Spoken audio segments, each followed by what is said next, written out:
can have a seat. Dr. Pudding, you're still under oath. Yes. Mr. Garner, whenever you're ready, you may begin your cross-examination. Thank you.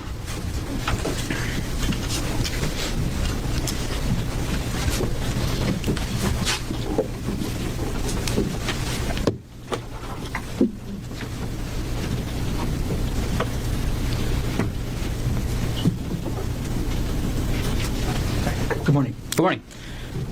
On March 24th, 2025, you were married to Ariel Quinn, correct, Dr. Yes. Quinn? You and Ariel got married in 2018, is that right? Yes. You dated for 1 or 2 years before getting married, correct? Yes. When you met Ariel, you were working as an anesthesiologist in Pittsburgh, right? Yes. And yesterday you described what anesthesiology is, correct? Yes.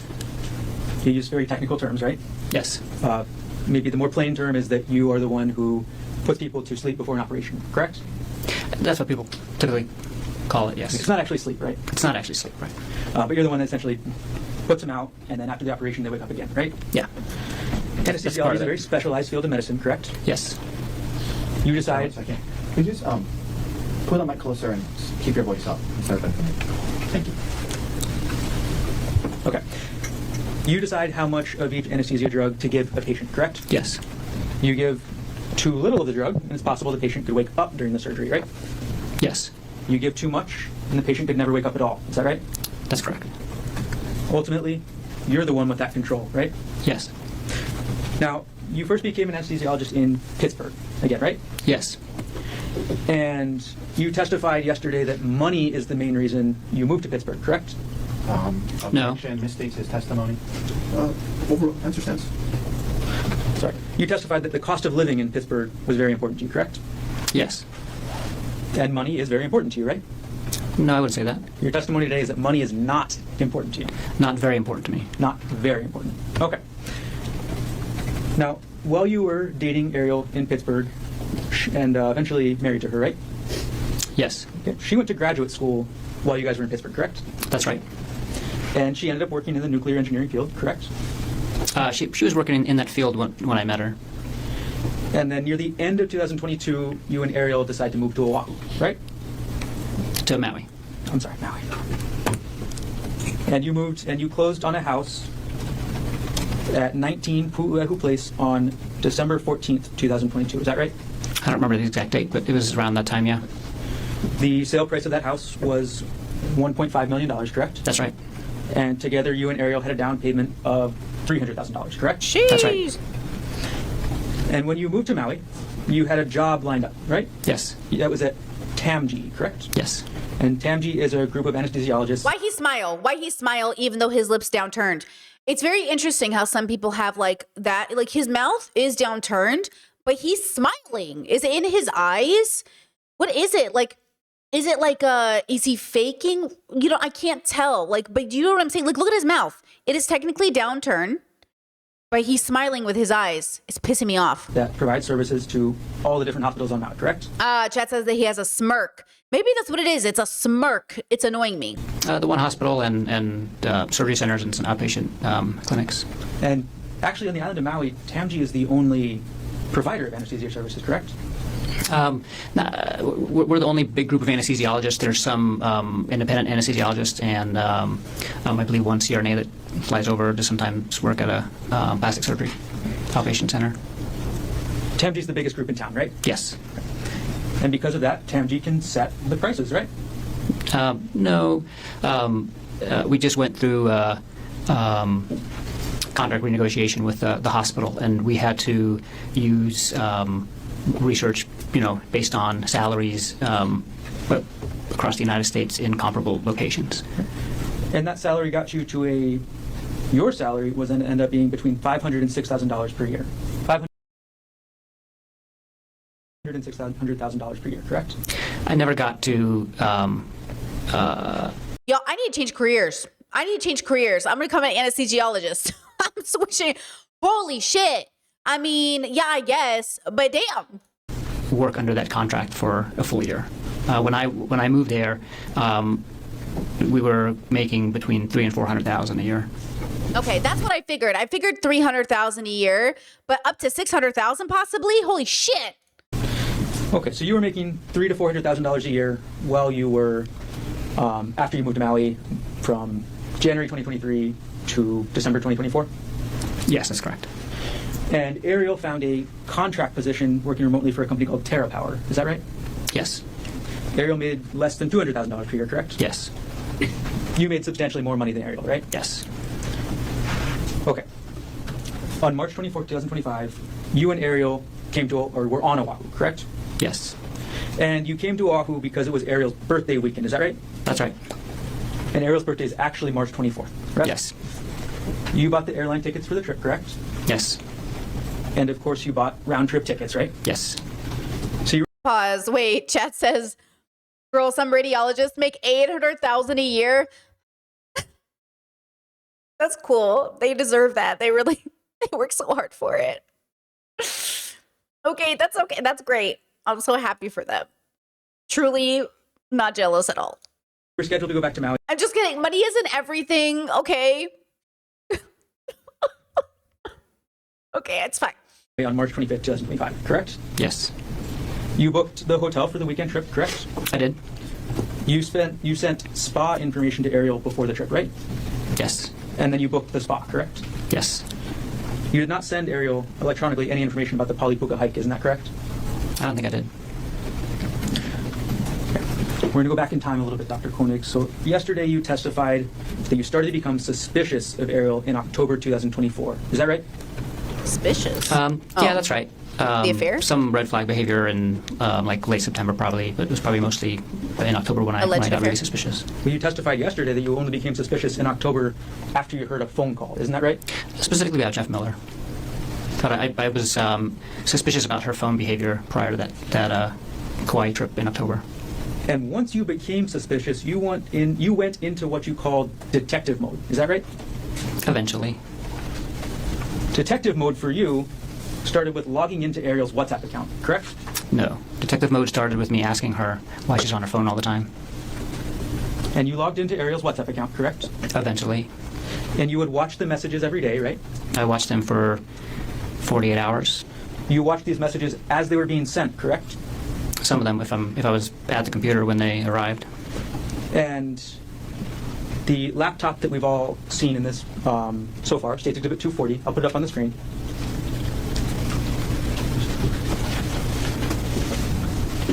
The 40 is in evidence. Yes. Okay. Dr. Koenig, this is your laptop, correct? That's correct. Okay. So you logged into Ariel's WhatsApp from this laptop, correct? Yes, And you saw the messages between Jeff Miller and your wife, correct? I did. You downloaded those messages, correct? Yes. Not from the laptop. I downloaded the messages from her phone, and then I saved some screenshots on the laptop. We're going to publish now States 118, which is already in evidence.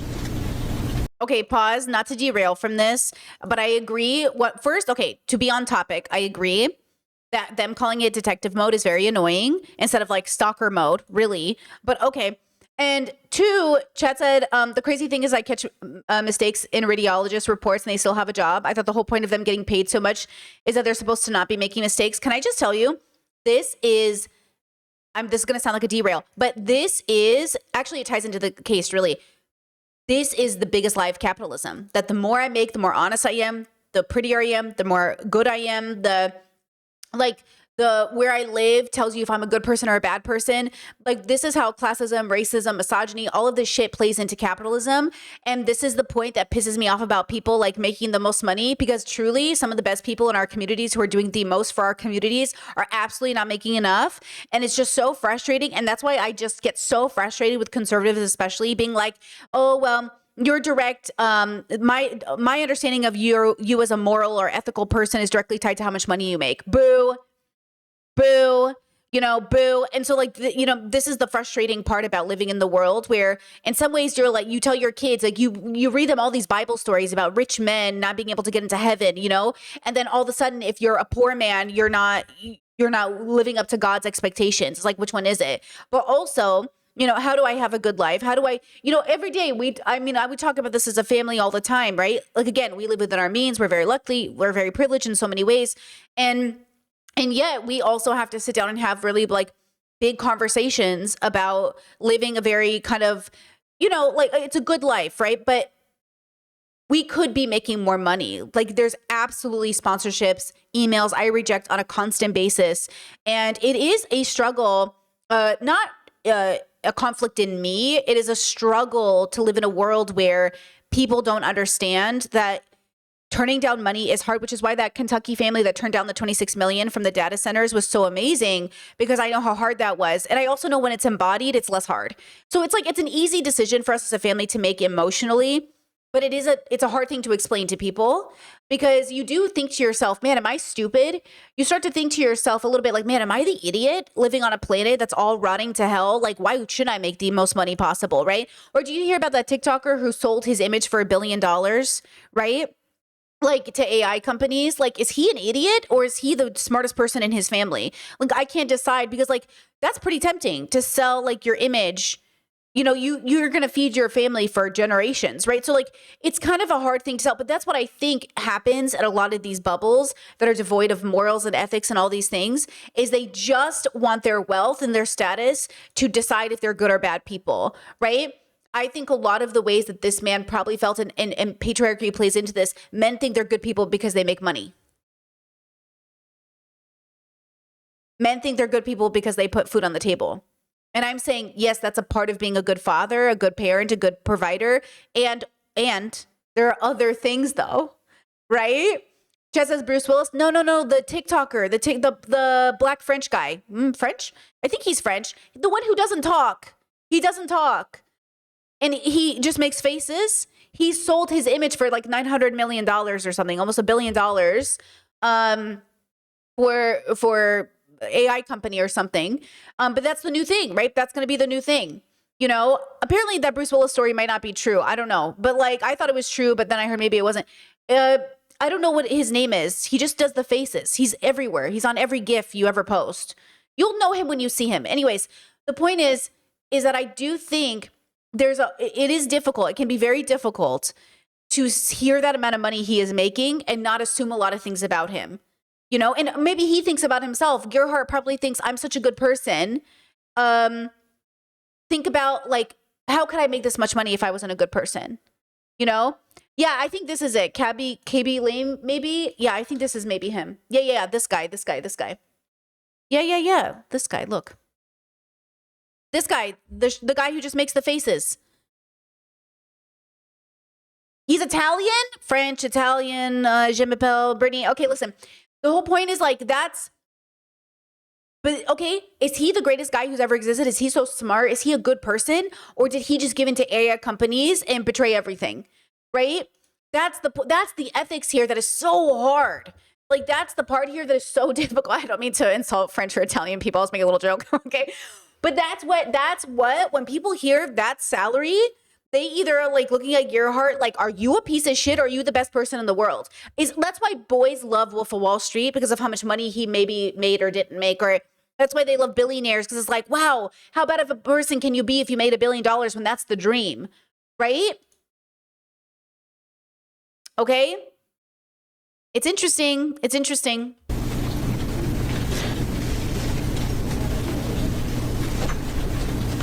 Okay, we have States 118 on the screen, Doctor. This is an email you sent to Bryant Bunting, correct? Yes. Okay, and the first attachment to this email is called Screen Time and Deleted Messages, correct? Yes. I'm going to go to page 2. This is the first page of that Word document, right? Yes.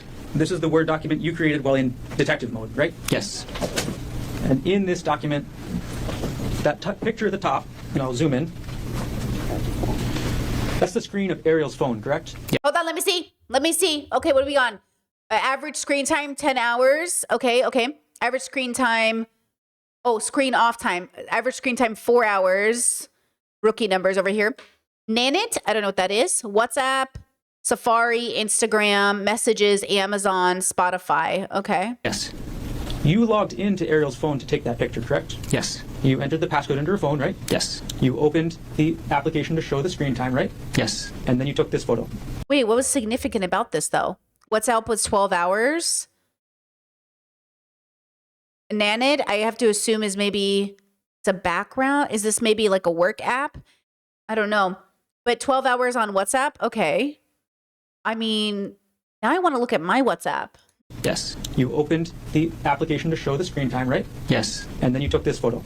Yes, I did. And then you wrote your thoughts underneath. Isn't that right? Oh, Nanit is a baby tracking app? Oh, a baby tracking app? Like a monitor app or something? Yeah, I took notes. You took notes, as you would do in detective mode, right? Yeah.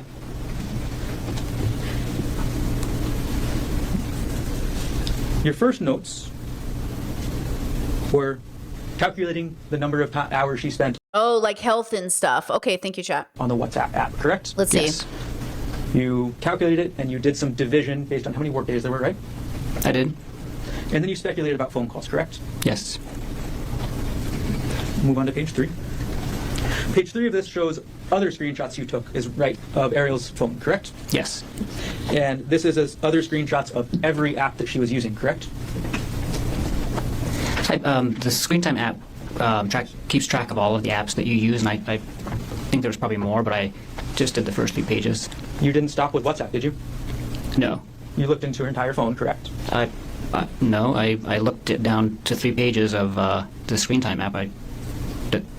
You were in detective mode and you didn't look through her actual text messages? I did look at the text message thread on her phone. You looked at the text message threads on her phone, right? I did not look through all of her text messages. I opened the texting app to see if there's anything that looked suspicious there. There wasn't, but really I went straight to WhatsApp because that was the most used application. You looked through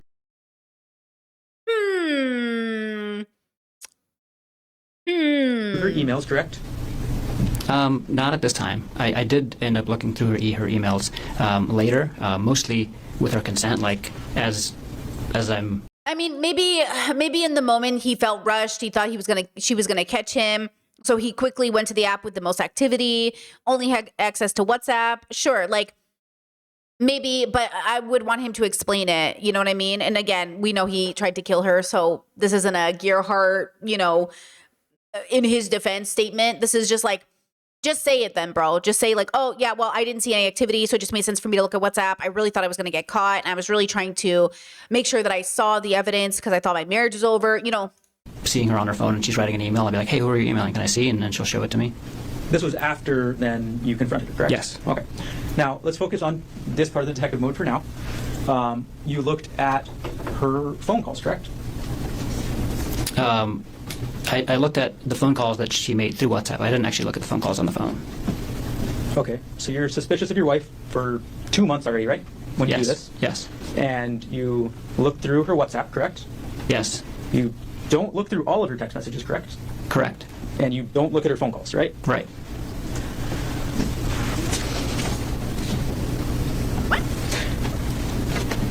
Stop smirking. Oof. These are photographs of the screen of the phone, correct? Yes. Okay. So you didn't take a screenshot and send it to yourself, right? Not of this, no. Not for these photos. Mm-mm. Ariel didn't know you were taking these photos, isn't that right? No. So, wait. So he's confusing me. Is he saying that before and after she still didn't get informed consent and he was still going behind her back even after he called her out? Is that what they're saying? That even after she was working with him to work on their marriage, that is what he's saying? So why was he still going behind her back though? This is what I'm saying. This man is paranoid. This man is so weird. Okay, we're going to move on to page 4 of this document. So we're going to move on to page 6 of this document. Now. Okay, Chad is saying yes, yes, yes, yes. Okay, so yeah, this man is incredibly weird, very paranoid, very unreasonable, very much not moving out of love. He's moving out of bitterness and punishment. I do not see him reflecting, introspecting, advocating for himself nor the marriage in a real way. What I see is a man who's desperate to continually prove his wife is like a bad person instead of realizing that, like, first of all, those text messages were basically innocent and maybe were an indicator that they need to have a conversation about their marriage, which is fine. I have serious conversations about my marriage almost on a daily basis with my partner because that's what I think is a requirement of having a informed consent marriage, is that we inform each other so we can consent every day to the marriage we signed up for. And if anything changes, even day to day, we can talk about it, because that happens, you know, one day you think you're fine and one day you're not. But the truth is, it doesn't happen like that. There are things every day that compound and lead up to something. So it just feels like, to me, yesterday he said in court that they had a perfect marriage and everything was perfect. And from his perspective, there was absolutely nothing wrong in the marriage. And then all of a sudden she's talking to a coworker. Very improbable. And I'm saying again, she didn't even truly flirt with this guy in the messages, like in any real way. Again, if this was 2007 and they were in high school, I'd say maybe they were flirting because they were sharing bands, like, do you like this music? I like this music. But as adult people, that could just be so nothing, right? But if he's going behind her back still and being weird and, again, like, you're not a detective, you're a husband. And you're not acting like a partner, you're acting like you're trying to catch her in a crime. Actually, I'm sorry. We're going to just go to page 4. At the top of this document, this is still the Word document that we were talking about, right? Yes. Okay. It is called, again, Oh, I wish I could see it better. Screen Time and Deleted Messages, right? Yes. So most of the page we're looking at is what you So he went into her trash bin to find the deleted messages? copied and pasted or downloaded from WhatsApp, correct? Yes. But the very top of this page says deleted messages from Sunday 12/1, parentheses, all deleted, right? Yes. Now, my partner asked me, because my partner isn't watching the case like I am. He said, okay, if you're being completely good faith to Gerhardt, which this is how we challenge each other, okay? And this is how you should challenge yourself. What did Ariel send? What text messages, if you're being so good faith, indicated any form of cheating? And I said, the only thing that I would question you on, my partner, if I saw, was maybe the good morning. Why are you saying good morning to each other every day? With that said, even my partner said in their former job, because they worked remote when I got with them, there was messaging apps between coworkers. It would be very normal for everyone to say good morning to each other, to talk to their coworkers, right? Like, that could be very more normal, but it depends. So the question is like, what about these good morning text messages were inappropriate? It could be or it couldn't be. And so that's it. That's like the most inappropriate maybe message. Because, sometimes it feels very intimate to say good morning, but, again, it depends on the context. I don't know if she does this with other friends. I don't know if she does this with other coworkers. I don't know any of those things. And remember, they're not in the same office. They're not even in the same state. They're working remote. All of this is on messages because they don't work together. They don't work together. So again, like, there's a lot of layers to this. And I don't know, because straight people are really suffering out here. So I don't know, keep in mind that, like, my religious brother and his wife, this would be cheating, but that's because they don't have opposite sex friends. Their opposite sex friends are in couples and nobody hangs out one-on-one. That's religious conservative bubbles. Is this that? Because I kind of assume these people are not religious. And I kind of assume they're not Mormon or Catholic or Muslim. And I kind of assume they have opposite sex friends. So I also kind of assume the dynamic is different. But Gerhardt said yesterday in testimony that these are not messages you should be sending someone that isn't your husband. But see, I don't know that. That's not the rule in my marriage. Is it the rule in your marriage?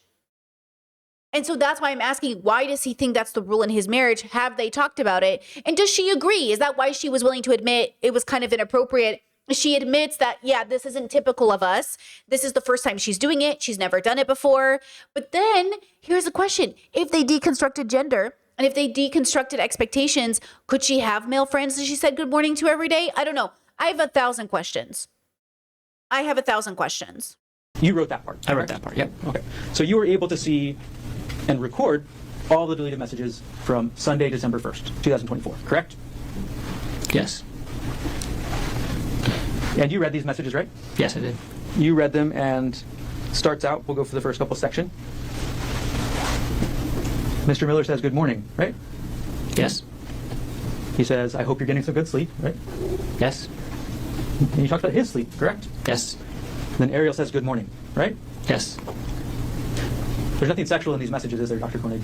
No. This is two people saying good morning to each other, right? Yep. And you were upset because in your mind, this is what spouses do, right? Say good morning. I wasn't upset that they were saying good morning to each other. I was upset about the entire relationship that they had.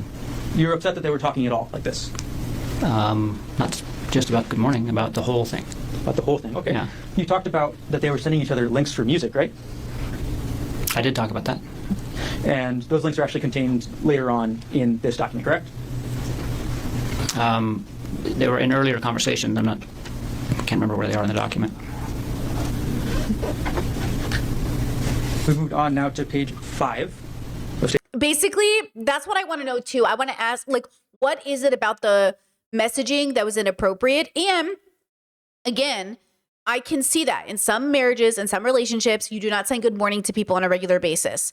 And so again, if my partner was doing this, if I found out my partner, it's so hard. My marriage is so exceptionally great, but like also my marriage is so exceptionally queer that I can't even think of the situation.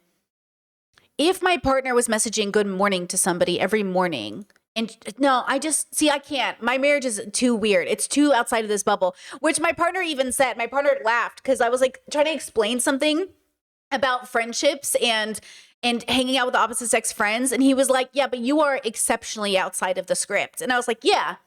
And I'm so much happier for it. Like, I can't tell if I should be encouraging you guys while you're watching this to like customize your relationships, or if I should just sit there and be like, I want to value the relationship structure they created together.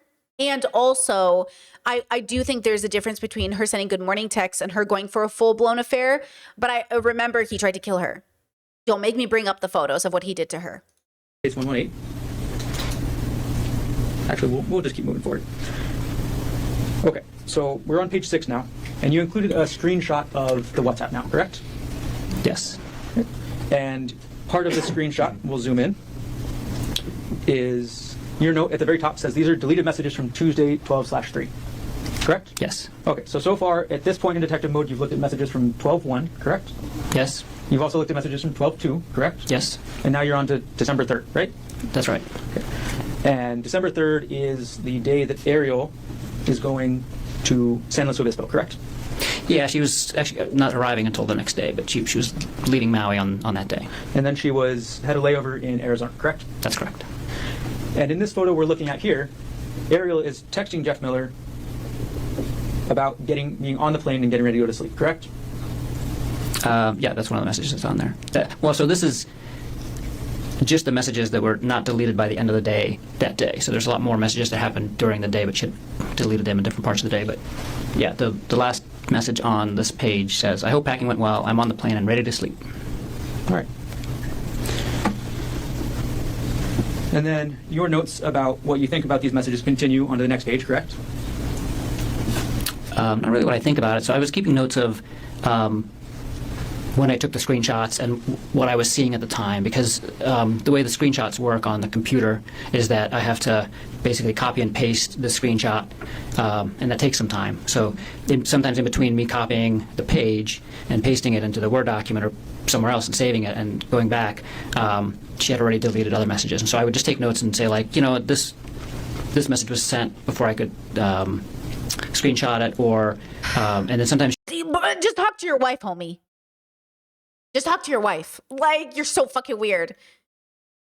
Talk to your wife. Get a divorce.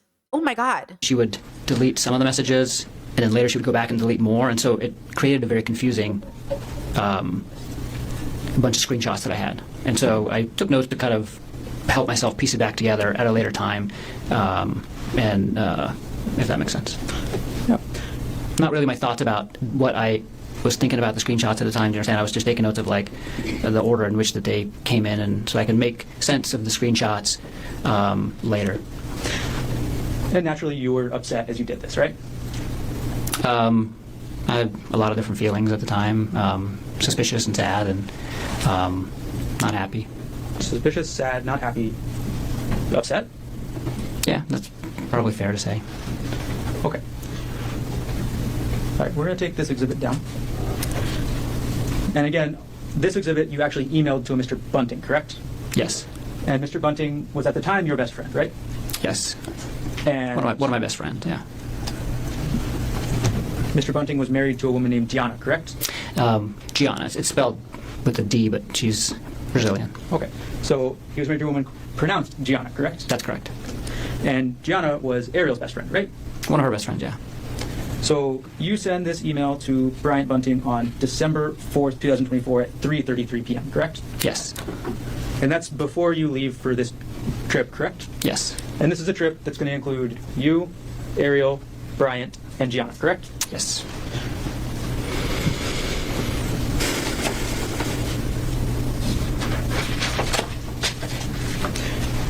You also had 2 other attachments to Mr. Bunting, correct?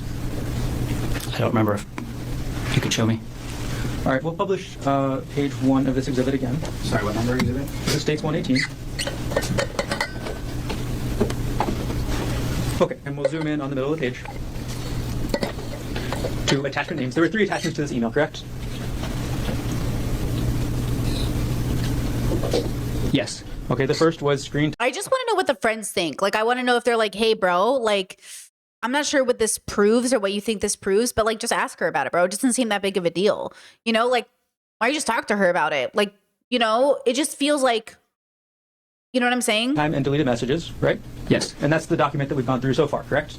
Yes. The second document is Like, do you think his friend was egging him on? Do you think his friend's like, oh my God, that fucking bitch? Like, oh, I always knew she was kind of a, like, do you think his friends were egging him on? Or do you think that they were like, yeah, I guess, you know, I want to know what the reaction was, I suppose. some saved chats with pictures, correct? Yes. And you reviewed those chats, right? Yes. And you reviewed the pictures, correct? Yes. Nothing sexual in those chats, right? No. Nothing sexual in those pictures, correct? No. And the last file is chat.txt, is that right? Pause. I want to hear that again. No. Yes. And you reviewed the pictures, correct? Yes. Nothing sexual in those chats, right? No. Nothing sexual in those pictures, correct? No. And the last file is chat.txt, is that right? Yes. And this is what you actually download from WhatsApp, correct? Yes. Okay, so when you download Okay, both my Discord and my YouTube chat are like, he had friends, and then Discord said, I'm not sure he has real friends. I'm curious if they're her friends that are now his friends, or does he make good friends? Does he have good relationships with people in his life? Or because that's also very interesting to me. Not to say to all my autistic antisocial girlies who are struggling out here, you're not a person if you struggle to make friends.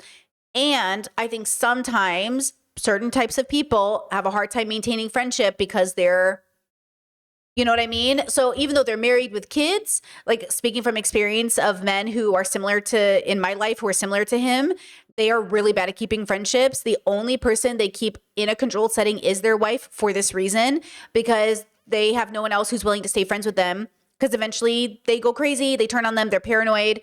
So I'm just curious too if he has any real friends. a chat from WhatsApp, you get a file with a TXT, right? That's correct.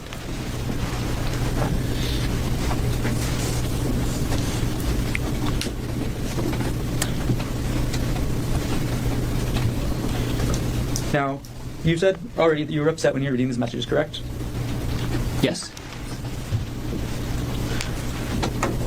You were upset that she was talking about her personal life with another person, correct? Yes. You're upset that she was talking about her kids, right? Yes. In the You're upset that messages? she was talking about the kids putting stuff up on the Christmas tree, right? Yeah. I mean, he was doing it too. They were just, it sounds like two parents sharing about their kids, which I can see why that might turn into something romantic. And also, I think it makes sense for parents to be like, oh my God, what are you guys doing for Christmas? Like, what are you guys watching the football game? Like, oh my God. Like, they weren't even, if this was a YouTube video and it was YouTube receipts being read, all of us would be like, this isn't even good. This isn't even a good video. If this was like, you know what I'm trying to say? Like, this wouldn't even make a good drama video. The text messages are so boring. Like, how am I supposed to make a T video on this? You know what I'm saying? In the context of the whole conversation, yeah, I was upset about that. And you're upset that your wife was keeping these messages secret from you, correct? Yes. So before you confronted Ariel, you emailed these documents to your friend Brian, correct? That's right. And you actually emailed these documents to Bryant, before you even got on the plane, is that right? That's right. So before you even talked to Ariel about this at all, you were already telling Bryant, is that right? That's right. You didn't give Ariel a chance to explain herself about these, correct? Not before I talked to Bryant that day, no. And you also told Deanna, correct? I did tell Gianna the next day that I was suspicious that she's having an affair. So you told Ariel's best friend about your suspicions before you told Ariel, correct? A few minutes before, yes. You did that because you wanted Gianna and Brian on your side, correct? That's not correct. You wanted Ariel's best friend to hear about this emotional affair from you, right? No, that's not correct. You didn't want Gianna to hear about this from Ariel, correct? That's not true. Well, you told Gianna first, isn't that right? That's right. You wanted Gianna and Brian to judge Ariel, correct? That's not true. You wanted to isolate Ariel from her best friend, isn't that right? That's absolutely not true. So after you tell your best friend and Ariel's best friend about this, that's when you actually confront Ariel, correct? That's correct. And you're upset, right? That's not the primary feeling at the time. I was feeling a lot of other feelings, but I was also upset. You were mad, right? I was not mad. You were not mad when you confronted your wife about these messages. I was upset. Okay. It's natural to be mad in this sort of situation, isn't it? You could be. And in this confrontation, you called Ariel a lying bitch, right? I did call her that at some point, not in the beginning of the disclosure. You called her a whore, right? I did call her a whore at some point. Again, I think within like the first 24 hours and not during the initial disclosure. After I found out I was being cheated on physically for over a month, physical affair, full affair, didn't call him names, didn't lash out. In that moment, I just cried. And then he turned around and started crying, and I held him and comforted him after he cheated on me. And I was a young girl in my 20s, okay? I get it, right? I was still in my 20s. This was a long time ago now. I get it. But just note the character difference. When a man, I get it, we're angry, but this isn't a Carrie Underwood song. We are not keying people's cars. We are not killing people. We are not turning on them. Because in the moment, and this is why I say you have to do the right thing even if nobody else is doing it, you have to be ready for these kinds of situations. So the fact that he read the most PG text messages of all time and turned around and used misogynistic and slurs at his wife and mother of his children as a response tells you everything about his character. These are the most tame text messages I've ever seen in my fucking life. And the first response you have is to throw slurs at your wife. Okay, bro. And after this all came out, And by the way, this is why I tell you, don't downplay the B word. Don't downplay this misogynistic language, because at the end of the day, that's what he did. He pulled out the most hurtful language to a woman in a patriarchal world and used it against his wife for sharing favorite bands with a coworker and saying good morning and talking about Christmas, about their kids. after you confronted Ariel, called her a lying bitch, called her a whore, you wanted her to move out of the house. Is that right? That's right. You used an example yesterday where you talked about somebody else moving out for about 3 months and staying in a hotel, correct? That's right. And that's what you wanted Ariel to do, right? No. You just said you wanted Ariel to move out of the house. Isn't that right? Yeah, I just asked if I wanted her to specifically move into a hotel for 3 months. I had no... I did not want her to move out of the house for 3 months and go live in a hotel. You just wanted her out. I preferred to have her move out while we're dealing with the aftermath of her having an affair. Not an And affair. Ariel didn't want to move out of the house. Is that right? We both didn't want her to move out of the house. We both decided that together after talking about it. You just said just a minute ago that you wanted her to move out, right? That was my preference in the beginning, and then we decided that we're not going to do that. There's Okay. plenty of examples of people holding contradictory beliefs, and then you talk about it and think about it and figure out which way you're going to go. Dr. Koenig, Ariel's children were 4 years old and 18 months old at the time that you wanted her to move out. Isn't that right? That's correct. No mother would want to move out of the house with their kids that age, would they? I wouldn't think so. But that's what you wanted, right? I wanted her to move out of the house for us to deal with the affair, and I didn't want her to move out of the house and harm her children. I wanted both. Now, another thing that you wanted is you wanted Ariel to quit her job, right? That's right. And this is the remote worker job that she was able to find on Maui, correct? Yes, There are no nuclear power plants on Maui, right? that's correct. So if Ariel wanted to stay in her career and advance her career, she had to work remotely, right? That's correct. If you were to stay on Maui, right? Yes. And once Ariel quit her job, as was your plan, she would have been 100% dependent on you and your salary, correct?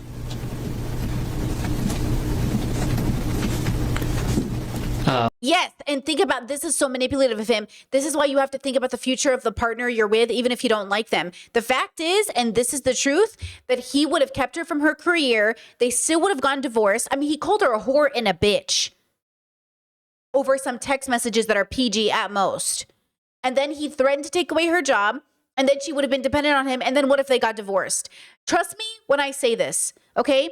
It is no joke to give up your job. It is no joke to give up your career. It is certainly no joke to give up a career, something you worked hard for, went to school for, have an established relationship in the. Remember that his story yesterday was they were on that hike and she mentioned that she had a work project and Jeff would have to be on it because that's her fucking job. And he went ballistic. He was like, absolutely not. This man is a controlling piece of shit. And that's why he hit her in the face with that rock and tried to kill her because he couldn't fathom. He didn't want to even imagine the idea that his wife was even talking to another person that wasn't him in any way that made him feel insignificant or small, right? So because this man's feelings were hurt, he felt entitled to taking away her job, her seeing her kids, her life at the end, right? She would be dependent on our assets, which were all shared. We had a shared savings account. We had a home that was shared. We had vehicles that were shared. We had food in the house that's shared. I mean, we had a lot of things in the house, and they were all shared. We would lose her income as a family for a short period of time. She has a very good resume. She would be able to get a job. You know. Why wouldn't she line up the job first before quitting? Why wouldn't you wait till her job was lined up first? And then also, this is a big deal. This is a very big decision to make. And you don't always have to quit your job. This is a very big decision to make. You know what I'm saying? He's acting like it's casual. Like it's, Probably within a few months. But if it took a few months, we were prepared for that. When Ariel quit her job, as was your plan, you would be the only breadwinner, correct? I would have the only one with the paycheck coming in while she didn't have a job. That is correct. She would be dependent on you and your goodwill to keep a roof over her kids' heads, right? No. She would be dependent on you and your paycheck to keep her kids fed, right? No. what do you mean no? You wanted Ariel to give up her career, correct? No. You wanted to make sure Ariel never had contact with Jeffrey Miller again, right? That was my strong preference, for her to not have contact with Mr. Miller ever again. And in order to do that, you wanted access to Ariel's phone at all times, is that That is right? absolutely not correct. You actually had Ariel's phone in December 2024, isn't that right? I wouldn't say that. Like, her phone, at many points in time, I had her phone in my hand. I would not characterize it the way you just did. And you monitored her communications in December 2024 after you confronted her, isn't that right? I, on several occasions, asked to see who she was communicating with, and she would show me. And the only time that I monitored her communications was for 48 hours when I was watching the WhatsApp messages, and most of those I was watching on my computer, not on her phone. So today you're saying you were only monitoring her communications a little bit, right? I don't know what you mean by a little bit. I just described to you how I was monitoring her communications. Yesterday you testified about what you thought Ariel needed to do, isn't that right? That's correct. You testified that she needed to, quote, proactively give up privacy, correct? Yes, And you also said that she needed to be okay with giving up her privacy. Is that right? that's right. That's what you wanted, right? That's what I wanted. She didn't end up doing that, did she? No. And that upset you, right? Although she did do it.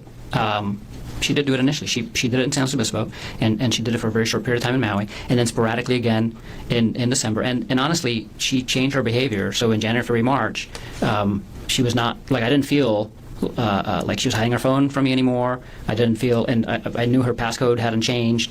So she was doing a lot of those things. You knew her passcode hadn't changed, right? You just said that. That's right. The only way to know that is by testing it, right? No, you could also see them put in their passcode. And when somebody's sitting next to you and they're not hiding their phone, you can easily see who they're writing, what they're saying. You can easily see their passcode. And if somebody's not worried about sharing the passcode with the person sitting next to them, you're basically showing it to them, and that's what was going on.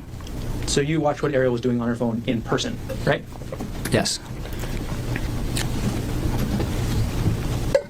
Now, another thing you mentioned yesterday is that you believed the cheating spouse needs to put in the work, right? That's not what I said. You testified that the cheating spouse needs to put in the work, right? You said that. I wouldn't characterize it like that. I would not say the work. The way you're making it sound is like there's only one work to be done. The work that needs to be done to heal a relationship after any kind of issue like this involves both parties. And I was talking specifically about the part that the cheating spouse has to commit to doing. I was not saying that was the only work that needed to be done, like you're implying. Dr. Gwinnett, if we could not go into anything implied, I'm just asking you a question, okay? I'm asking you what you said. Your Honor, he's trying to answer the questions. Should be allowed to answer. It's non-responsive. But that was not. If he's asking questions, he's answering. Is there an objection? My objection is to him reprimanding the witness when all he's doing is answering the question. So that's my objection. Overruled. Now, you testified, after you confronted Ariel at this affair, you wanted her to meet your physical needs, correct? I wouldn't characterize it like that.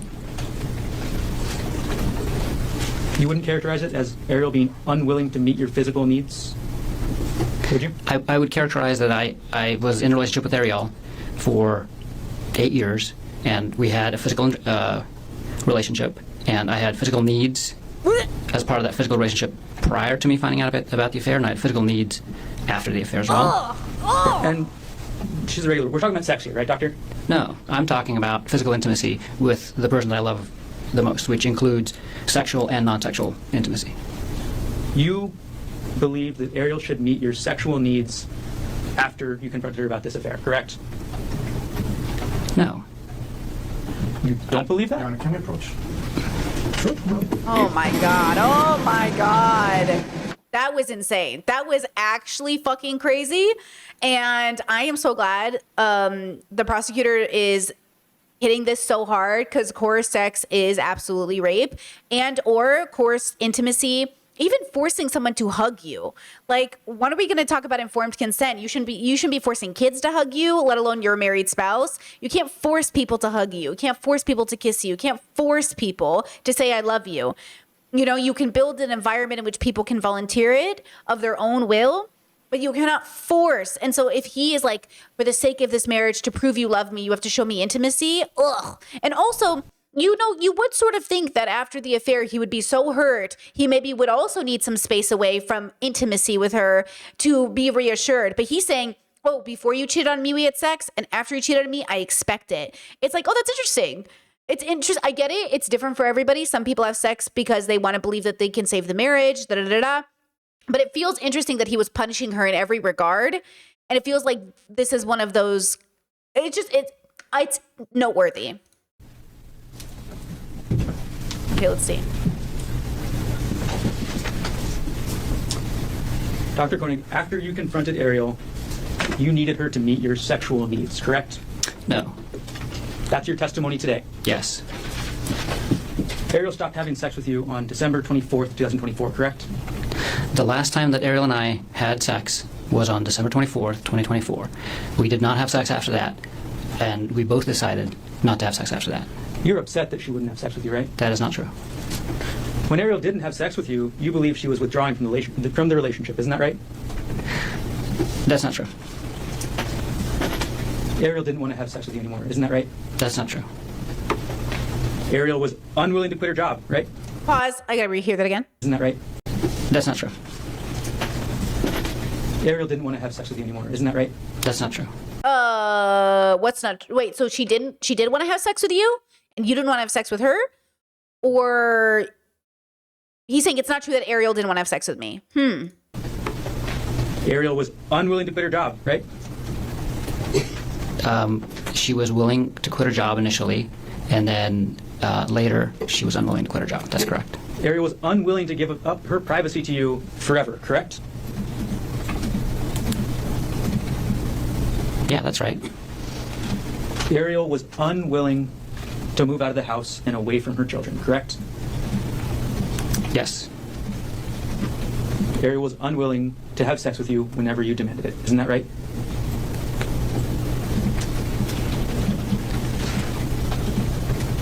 Can you ask the question again? Ariel was unwilling to have sex with you whenever you demanded it. Isn't that right? I never demanded sex, so that's not right. Now, you were 46 years old at the time this was happening, right? That's correct. And after you call a woman a lying bitch and a whore, it makes sense that they don't want to have sex with you, right? There's actually an argument in it, Your Honor. It's a statement. You still wanted Ariel to have sex with you after you called her a lying bitch, right? We had sex in December, and that was after we had that conversation, yes.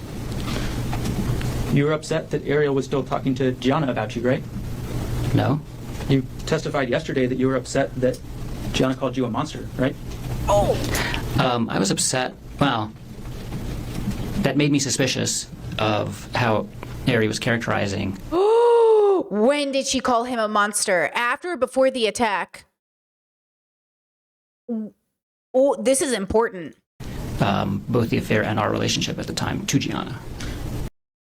I am dying for someone to confirm what the relationship was like before, because he says the relationship was perfect before, but I bet that Bestie has some information, and that's what I'm looking for. I want to know, before the attack, how was the marriage? I need the Bestie on the stand. Bestie always has the tea. Spill it. I need to know. And this is after you wanted to have Ariel move out of the house away from her kids, right? Actually, this was during. At the time that she made that comment, we were in an argument where I was asking her to move out. At the time she made that comment. Is this the argument you mentioned on December 26, 2024? Yes. Okay. That went into December 27th. The argument went into December 27th? Yes. Okay. So this argument happens. You're still mad, right? And again, I wouldn't characterize my emotion as mad. Whenever we talked, I was certainly upset, but not mad. This argument where Ariel told you that Gianna called you a monster, this is after you told her to quit her job, right? I asked her to quit her job.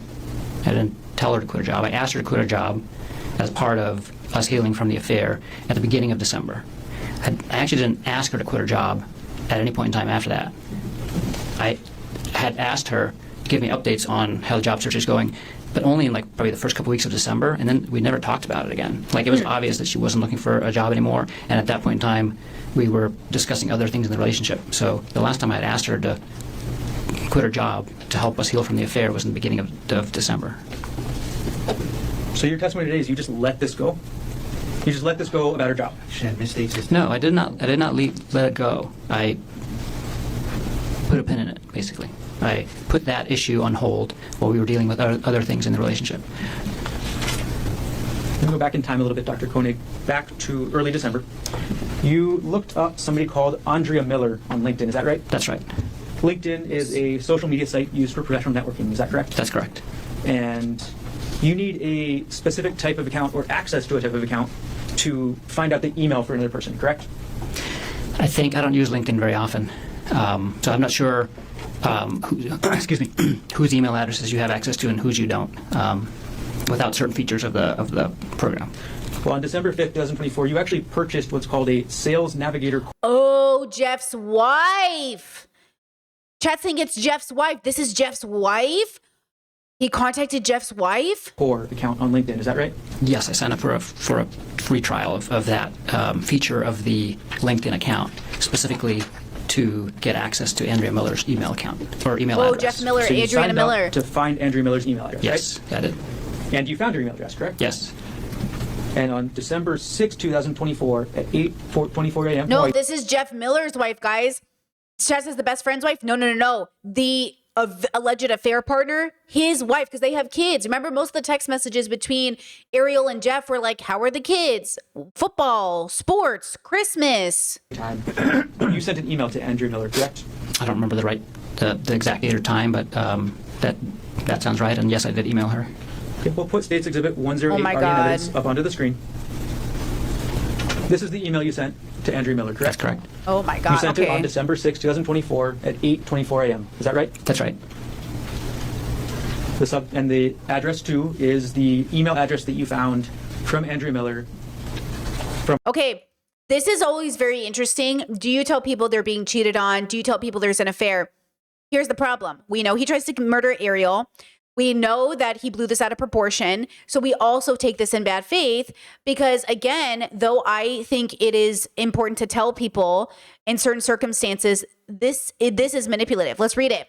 Hi, Andrea. I'm very sorry to contact you, but I don't know what else to do. I would want you to do the same for me, even though I don't know you. Your husband, Jeff, and my wife, Ariel, have been having an inappropriate relationship that they have been deliberately hiding from us. Ooh, inappropriate relationship. Not affair. Interesting. They are coworkers. I just found out, confronted my wife with it, and she confirmed it. Again, I don't know how else to say this, but I would want to know. So I'm telling you, my number is this number. If you would like to speak to me, you can email me at this email. My wife's Ariel phone number is this, and her email is this. I have not reached out to Jeff. I wanted to tell you first. It seems it has been primarily on WhatsApp, and my wife has been deleting most of the messages, but I can share with you what I have if you'd like to. I am sorry. I feel like the only appropriate way to this is kind of blocking it. Open, I sincerely wish you the best. I'm not sure what it says here because it's blocking correct? it. Yes. Address this openly. Okay. That's her work email address, right? I don't know. Kyndryl is a financial services company, correct? I don't know. In that email, you testified yesterday. Man, that must have been so strange for the wife to get that email and kind of heartbreaking and so inappropriate. Because again, I'm not saying they weren't starting to form feelings for each other. I'm not saying that they both weren't going to take it there eventually. What I'm saying is that they didn't, and we don't know. So again, before it even got bad, this could have been very much talked about. He escalated it so severely. It would be like, hold on, I'm trying to give an example. It would be like, this is so stupid, but it would be like if your wife went into your wallet and took $20 and then you started telling everybody she was stealing money from you behind your back. Yeah, she did take money from your wallet that you didn't know about, but also you're married. And so is that weird? Like, my husband could go into my purse and take money. It's our money. But you're making it sound like she went behind your back to steal money from you when she took a 20 out of your wallet. So yeah, you're making it sound, but you know what I'm saying? That's what it feels like to me. And now you're going to other people to tell them oh, she stole money out of your, you know what I'm saying? It's like, I don't know what this is about. I don't understand what's happening.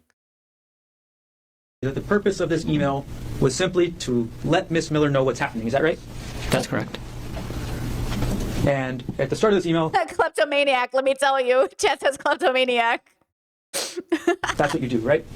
You tell her about what you think about Jeff and Ariel, and you call it an inappropriate relationship, right? Yes, that's how I describe it. You didn't call it an affair, right? I did not. You didn't call it an emotional affair, right? I did not. You just called it inappropriate relationship. That's right. And then you provided her your phone number, is that right? Yes. You provided her your email, correct? Yes. And those are your contact information, so you're free to provide those things, right? Yes. And then you provided her with Ariel's phone number and email, correct? That's correct. You provided her with Ariel's cell number, is that right? That's right. And Ariel's personal email, correct? Yes. You provided that because you wanted Andrea Miller to contact Ariel, didn't you? I just wanted her to have the option of contacting all of us and talking to all of us and getting all of the information from as many people as possible so she could make a decision about what she wanted to do with this information with her family. The only purpose for including Ariel's contact information is so that she can contact Ariel, isn't that right? That's right.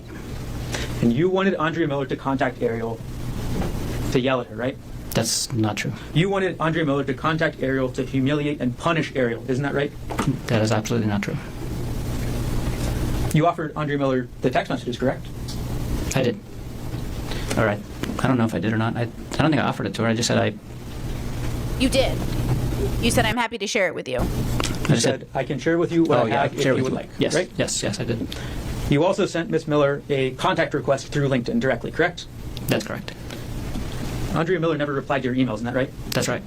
Andrea Miller never replied to you on LinkedIn, isn't that right? That's right.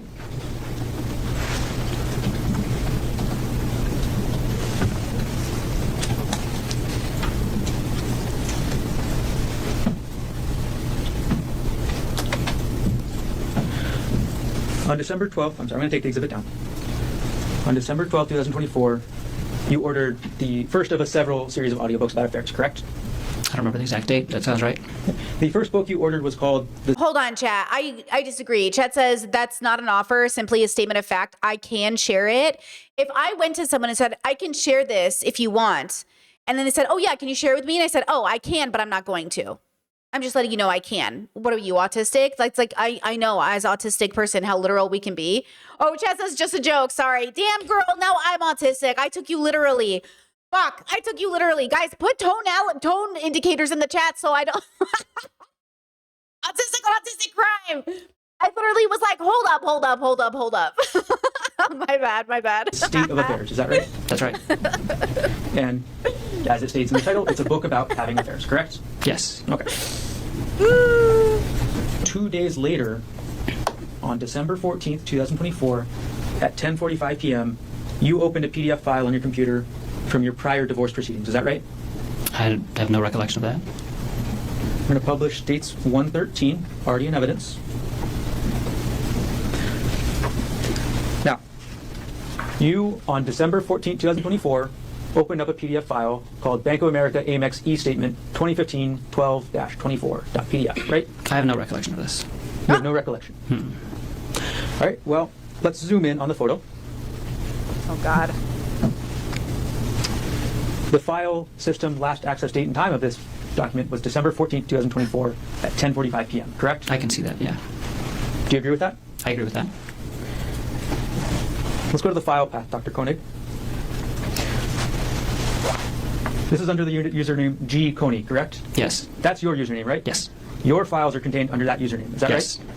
The next folder is the Dropbox folder, is that right? That's correct. You use Dropbox, correct? I do? You have a Dropbox that has subfolders in it, correct? Yes. The next subfolder is called JPR, is that right? That's correct. That's a subfolder that you created, correct? Yes. That's a subfolder that means Jessica Patella Ray, isn't that right? That's correct. And under Miss Ray's subfolder, or Miss Patella Ray's subfolder, you have a separate subfolder called Divorce, isn't that right? Yes, I created that. You made that folder, correct? Yes. And in that folder, there's another folder, right? Yes. And that's for 2016-04 hearing, isn't that right? That's right. This is a hearing about your divorce from April 2016, correct? His first wife? Yes. And Wait. the last subfolder is supportive documents, isn't that right? Yes.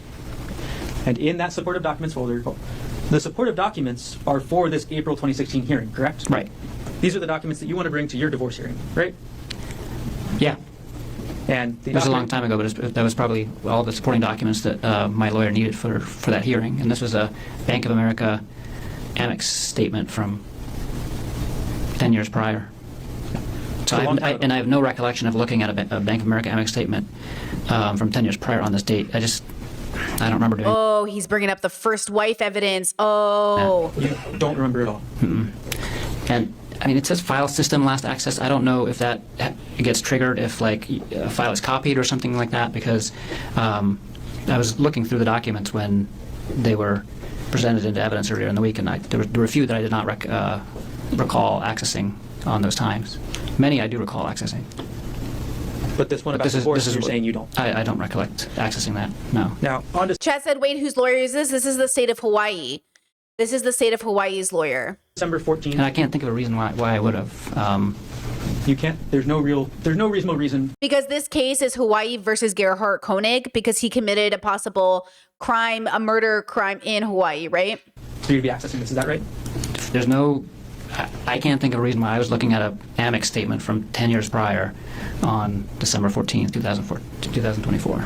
This is a document that you needed to prepare for your prior divorce, correct? Correct. This is in the middle of December 2024, correct? That this document was accessed? Yes. Yes.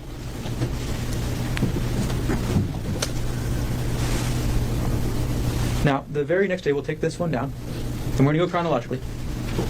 The very next day, on December 15th, 2024, at 8:17 a.m., you viewed a January 2022 pay stub for your wife, Ariel Koenig. Is that correct? I don't recall that, but that sounds more plausible, that I had done that. But I don't specifically recall that date and looking at that document. Okay, we'll publish dates 125. This is the metadata, correct? Oh, I'm sorry. This is not page 1.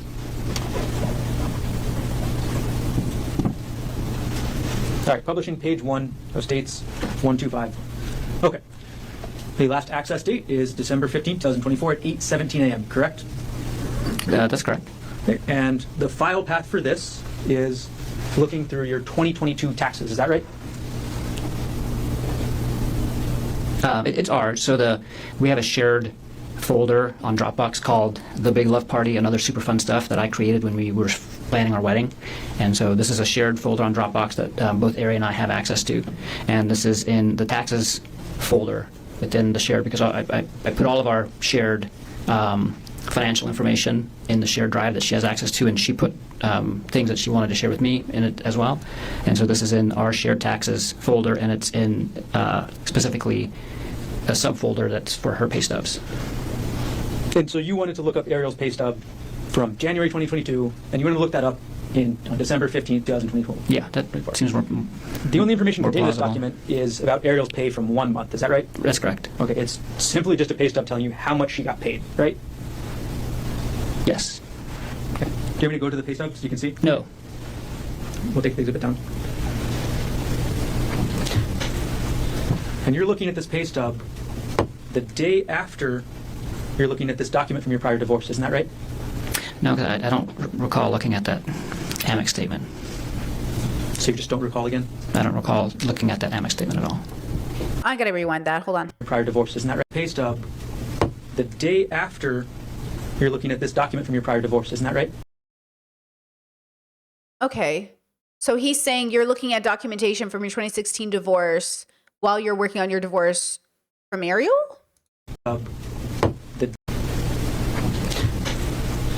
And you're looking at this pay stub the day after you're looking at this document from your prior divorce. Isn't that right? No, because I don't recall looking at that Amex statement. Well, even if he was, don't you sometimes go to your Google Drive and get lost going down a rabbit hole of all your old documents that you're like, oh, what is this here? And why is this here? I mean, I do that all the time. It's weird that he's denying it. It's weird that he wouldn't just say, oh, yeah, well, divorce is coming up again. We're talking about legality. I just went back to all my documents. I clicked on it. I mean, I do this all the time in my drive. It feels weird that you're denying it instead of just saying like, oh, yeah, like I, went down a rabbit hole of my own. It's your documents. You're allowed to go through them. So you just don't recall again? I don't recall looking at that Amex statement at all. Tell me where the convenient break was. Okay. We're getting close. All right. We're going to keep going forward in time. December 18th, 2024 now. You purchased your second audiobook. Is that right? I think you already mentioned 2. Isn't this the 3rd then? I mean, I don't remember. I purchased many audiobooks, but I think we've already talked about 2. So far we've talked about the state of affairs. Is that right? That's right. Which other book? Oh, okay. Okay. So this must be the second one. I don't remember which order they're in, but I know I purchased multiple. Okay. Let's just put up the exhibit so we're not confused about the order, okay? Okay. States 106. All right, publishing, page 2. Okay. This book you purchased on December 18th, 2024 at 9:30 a.m. Is that right? That's right. Okay. And this book is called After the Affair, the 3rd edition, correct? Yes. Okay. And then on the same day, you purchased the 3rd book, correct? We'll go to page 3. This one you bought on December 18th, 2024 at 11:48 a.m., correct? Yes. Okay. And this is the one you mentioned in your testimony yesterday, How to Help Your Spouse Heal from Your Affair, correct? That's correct. There was 2 books with the same title actually that we both listened to. Got it. So there's actually a second book with the exact same title, right? That's correct. Okay, and that book's on page 4 of this exhibit, correct? That's it. Yep. Okay. And you purchased these on the same day, although you purchased the second one later in the afternoon around 2 p.m., correct? Yes, that's what it looks like. Yep. Okay. 2 books with exactly the same name, right? Yes.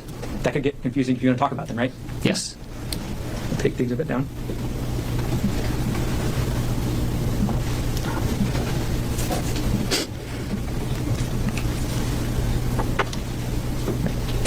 This book, How to Heal, how to help your spouse heal from your affair.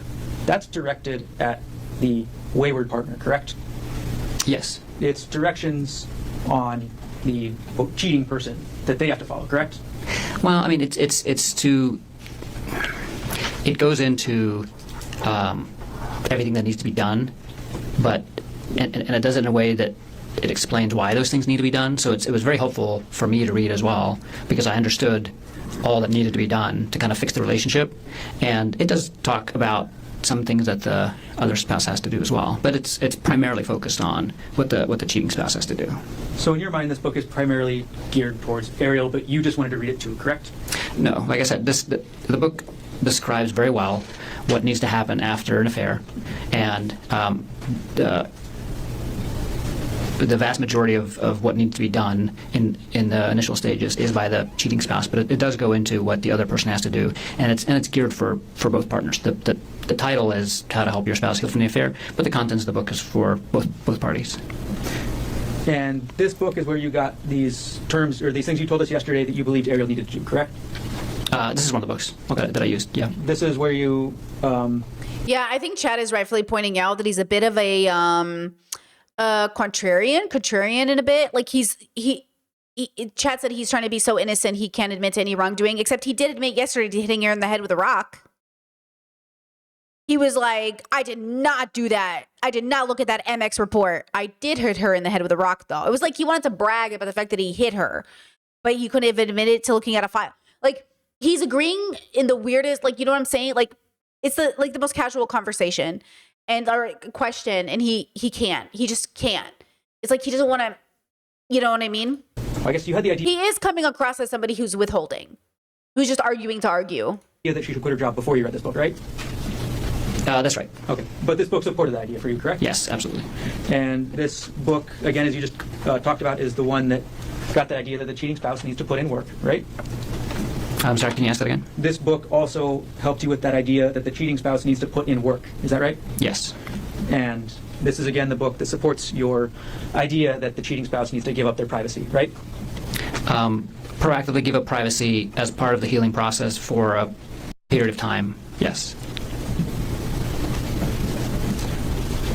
I just want to say, when we're dealing with addiction or cheating, it is not abnormal for people to, quote, give up a point of privacy, though I would very strongly make this clear that if you are trying to punish your cheating partner, the marriage is over. You cannot heal a broken marriage by punishing a partner. So though I agree, some therapists will have you give up, doing a lot of heavy lifting here, some level of privacy. It is not to be weaponized. It is not for this. It's for the sake of transparency, not for the sake of taking something away. It's supposed to be giving something. Okay, so I'm very careful here. We're moving forward a couple days, so now would be a good time for recess. Ladies and gentlemen, let's take a 10-minute recess. Come back at 11:40 and we'll work on control. Mr. Gardner, can you continue on with the cross-examination? All right, Dr. Koenig, the last question I asked you was about December 18th. Now I'm going to move forward a couple days to December 21st. Okay? Okay. On December 21st, I'm sorry, I'm going to publish December 21st, 2024 at 2:49 p.m. You opened a PDF file on your computer that was a November 2022 retirement account statement for Ariel. Is that right? I don't recall doing that specifically, but that sounds like something I would do, yes. That sounds like something you would do, is what you just said? Yes.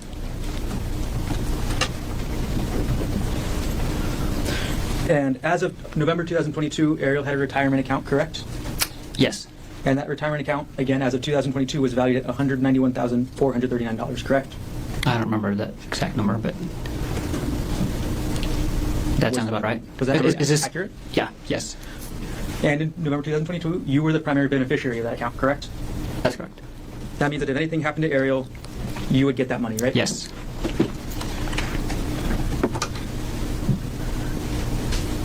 I'm going to publish States Exhibit 125, page 7, or page 3. This is the metadata for the account that you accessed on, or for the document you accessed on December 21st, 2024. Is that correct? Yes. All right, and this is the Westinghouse November 2022 statement, correct? Yes. And this is the first page of the statement, correct? Yes. Okay, and in the top right, it says total value of the account, $191,439, correct? That's correct. Okay, take that down. December 24th, 2024, at 3:36 a.m., you accessed a document from 2018 on your computer, correct? I don't recall that. I'm going to publish dates 125 at page 7. On December 24th, 2024, at 3:36 a.m., you accessed a PDF, correct? I have no recollection of accessing this. This is a document that talks about. Objection, non-responsive. Sustain. Okay. Now, the last access date and time from this metadata is December 24th, 2024 at 3:36 a.m. Correct, Doctor? Yes. Okay. And the file is located in a folder called PIT or Dropbox/RE/PIT tuition benefits, correct? That's correct. And the specific document discusses the tuition that paid for Ariel's master's degree, correct? I don't. That's part of it. Until I see the document, I can't tell exactly what it is, but I think it talks about, because I was Go to page 8.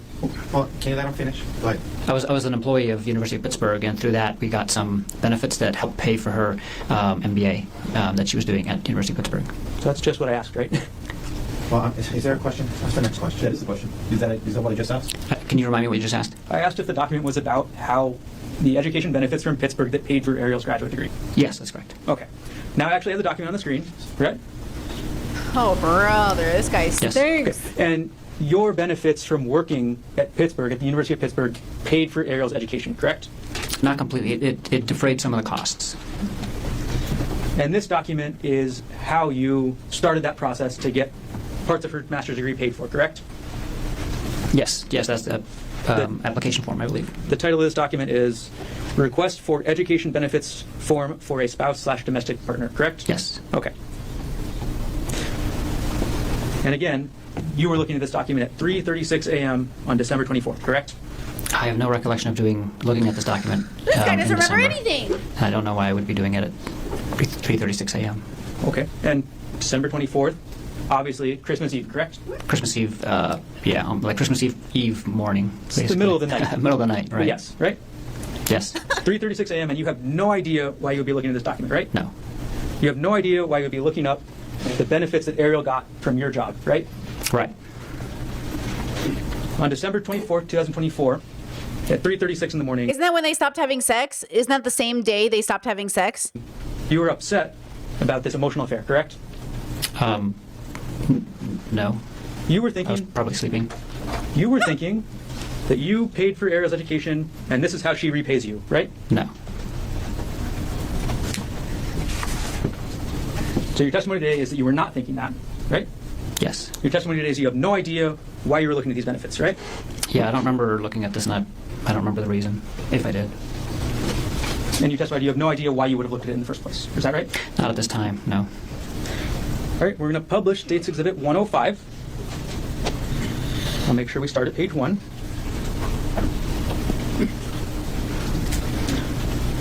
All right, publishing States 105 at page 1. This exhibit is your Reddit internet history, correct, Dr. Koenig? Uh-oh. Yes. This is from December 24th, 2024 at 4:34 a.m., correct? Yes. And you're looking at a website or a webpage titled Lying Again. Isn't that right? Yeah, that sounds possible. This is less than an hour after you're looking at those education benefits. Isn't that right? It's an hour after the timestamp, but I don't recall looking at that tuition benefit. But I do recall being on Reddit in December. I can't remember exactly when and where. But maybe I was up at 4:30. That sounds possible. That sounds plausible? Yes. Brother. All right, later that day, so we're still on Christmas Eve, at 12:49 p.m., you emailed yourself 3 separate files, correct? I don't recall. 12:49 p.m., Christmas Eve, you emailed yourself 3 files, all related to Jeff Miller. Isn't that right? I don't recall. We'll publish dates 119 on Bro. the first page. On December 24th, 2024 at 12:26 p.m., you sent an email from your gkoenig@proinbox.com email to the same email address with an attachment called WhatsApp chat jeffmiller.zip, correct? Yes. And then we're going to publish states 120, the first page of the metadata. At 12:20 p.m. on the same day, Christmas Eve, you sent yourself WhatsApp chat jeffmiller2.zip, correct? That's correct. And states 121 with the metadata page, the first page. On the same date, December 24th, 2024, at 12:20 p.m., you sent a third email to yourself, right? That's correct. And this was with WhatsApp chat jeffmiller3.zip. Is that right? Yes. So, going. Crazy to think you could be on Reddit reading a post and it could be like him. You just never know who's posting. I know a lot of people are like, Reddit stories are fake, but like real people are on Reddit. You know? Through our timeline on Christmas Eve, 3:36 in the morning, document about Ariel's financial benefits from your job, correct? That's what's being opened on your computer. Yes. 4:34 a.m., you start your Reddit search about lying again, correct? I don't know if I started it but I was looking at that thread at 4:34 p.m. 12:20 p.m., you send yourself these emails, correct? Yes. It's safe to say that on December 24th, 2024, you were thinking about this affair, correct? Yes. You were upset about this affair, correct? I was hurt and confused and a lot of things, and I was probably upset too. Yes. Okay. We'll move on to Christmas, Dr. Koenig. We're going to publish now States Exhibit 105 at page 6.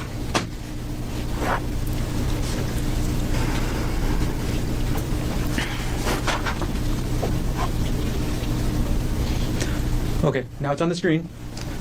At 3:23 a.m. on December 25th, 2024, you go back to that Reddit website, correct? Yes. This is Christmas now, right? Yes. Christmas Day, 3:23 a.m., you're on Reddit, right? Yes. And you look at Reddit around that time, 3:30 a.m., for a couple different posts, right? I don't remember, but that sounds possible, yeah. And then later in the day, the afternoon now at 2:16 p.m., you go back and look at another Reddit post on the same subreddit, correct? I don't recall the exact date and time, but that sounds plausible, yes. On December 25th, 2024, at 2:19 p.m., you went to a Reddit page with a post titled, "Can't Have Physical Relationship with WP Anymore." Isn't that correct? I don't recall, but it sounds like WP? Why don't I understand? Wife person? What is WP? plausible. I don't recall, but Can't have physical relationship with WP anymore. Isn't that Oh, wait, I gotta hear that plausible, again. yes. on December 25th, 2024, at 2:19 p.m., you went to a Reddit page with a post titled, "Can't." He posted complaining he couldn't have sex with her anymore? Pause. Or is he saying, I can't have sex with her anymore, I'm disgusted by her? Wayward person? Chat is saying wayward person? White person? No. Wayward person makes more sense. Wait. So is he saying it like, I can't have sex with her anymore? Or is he saying like, I just can't have sex with her anymore? Like I'm getting the ick. Is he getting the ick? Or is he mad? Can't have physical relationship with WP anymore. Isn't that correct? I don't recall, but it sounds like You remember anything, homie? it sounds plausible.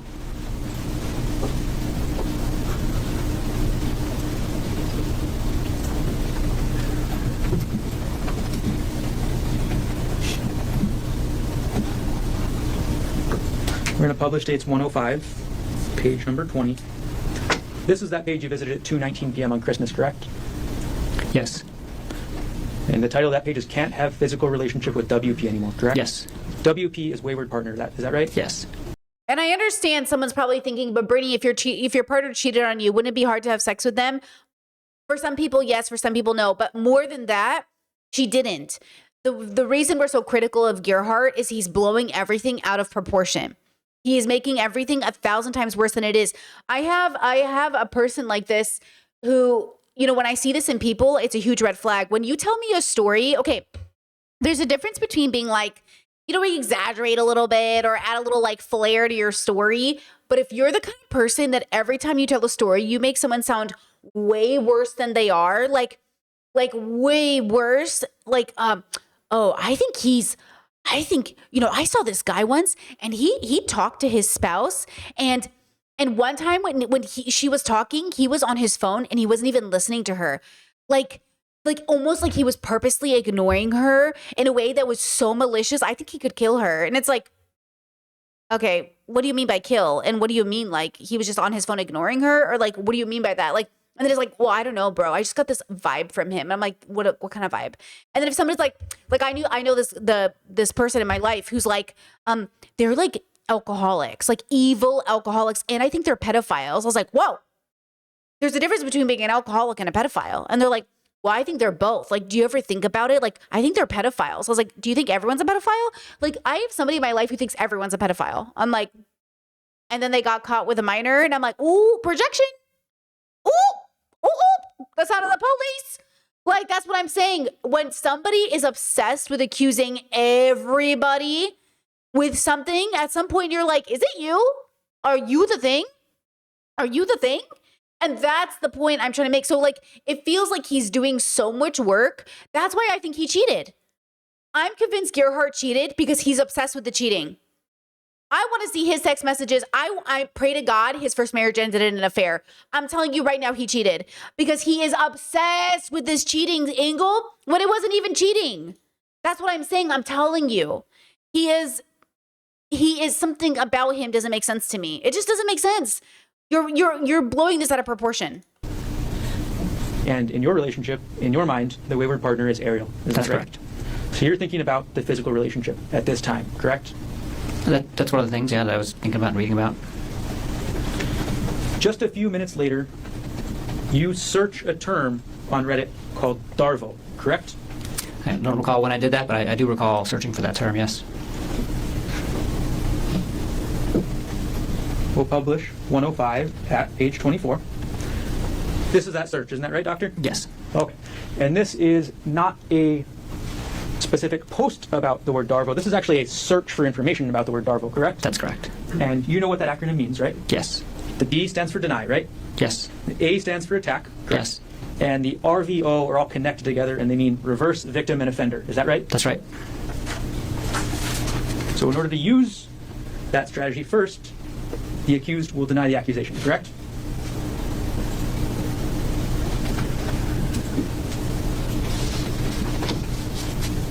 I wonder if he's a visual learner. He auditorily doesn't seem to understand things. And I can't tell if he's struggling to understand the questions because he's like a visual learner. I don't know what's happening here.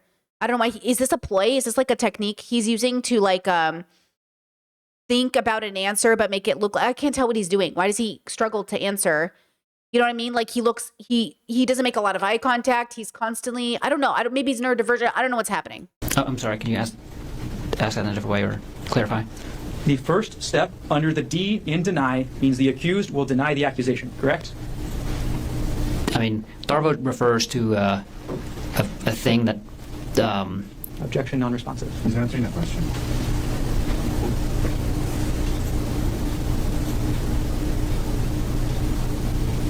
Objection sustained.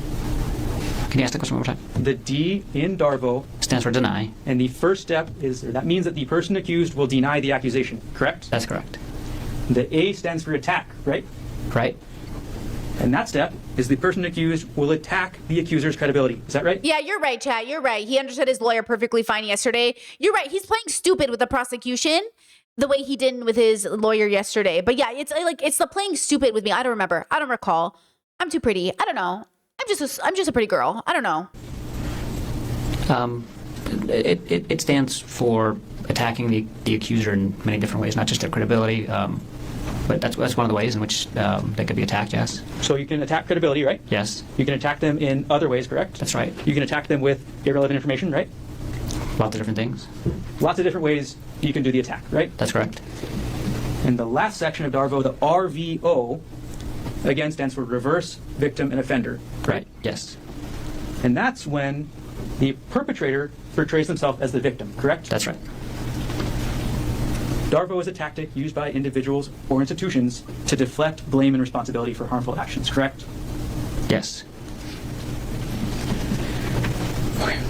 We're going to move on to the next day, Doctor. December 26, 2024, at 6:47 a.m., you reviewed your 2018 tax notes. Is that correct? I don't recall that specifically, but that sounds plausible.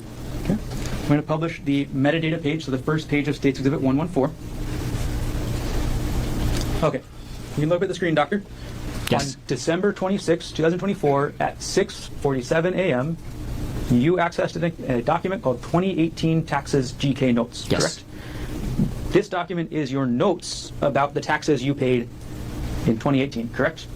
It's the document that I create that has all the information that I give to our accountant so to help them do our taxes. So I make a document every year, and for the next year I copy and paste the previous year's document, and then I just change the information and send it to them. Yes. So it does have how much we paid in taxes, but it also has a bunch of other stuff in there. And you said then for the next year, each year you'll copy and paste the last year because obviously you just want to use the most recent year, correct? That's right.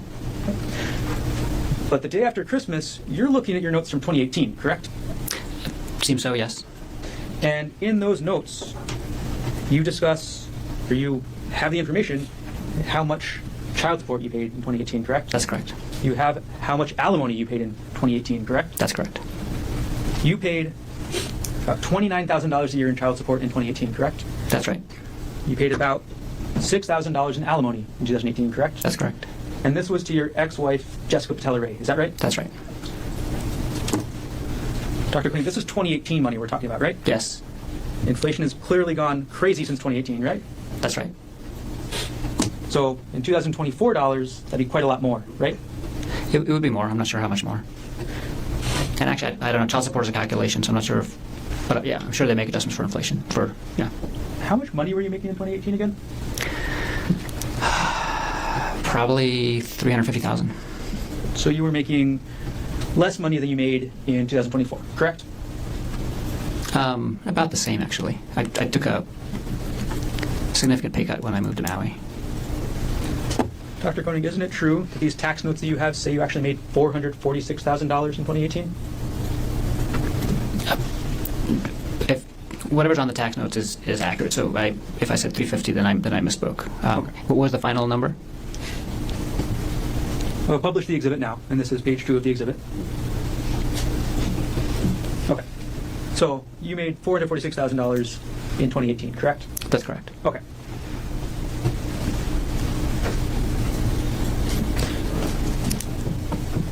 Yeah, chat, you're so right. You said he's over emoting because he wants to appear that way to the jury.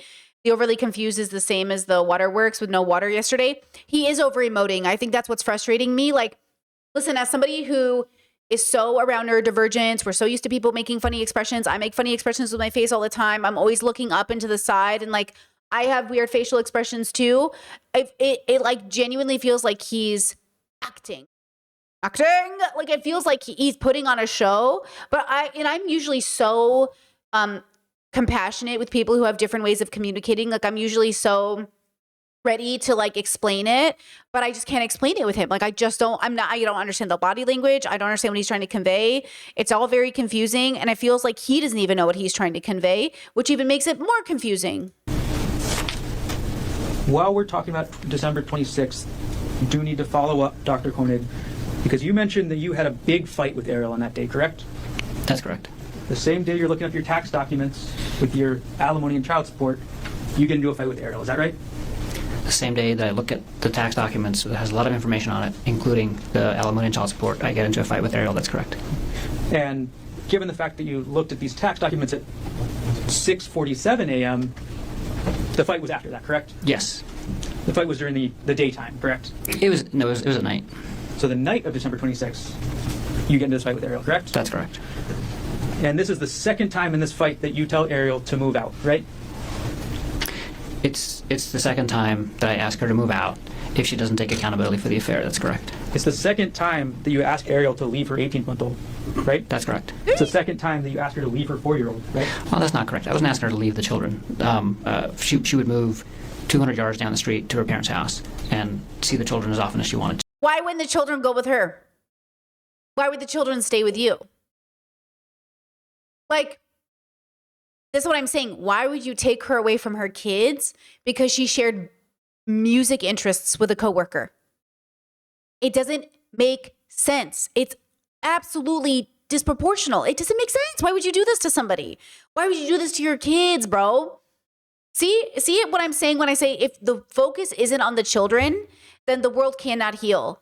In no way does this solution care about the children. It doesn't make sense. But she would not be physically living in our house anymore. So that is not correct. I did not ask her to leave the children. So you have this fight with Ariel on the night of December 26th, correct? Yes. And then on the morning of December 27th at 6:34 a.m., you look at Ariel's pay stub again, correct? I don't recall that specifically, but it's the end of the year. I was probably looking at a bunch of tax documents and financial things. And I always get up early because I have to get up early for work, so that sounds very plausible.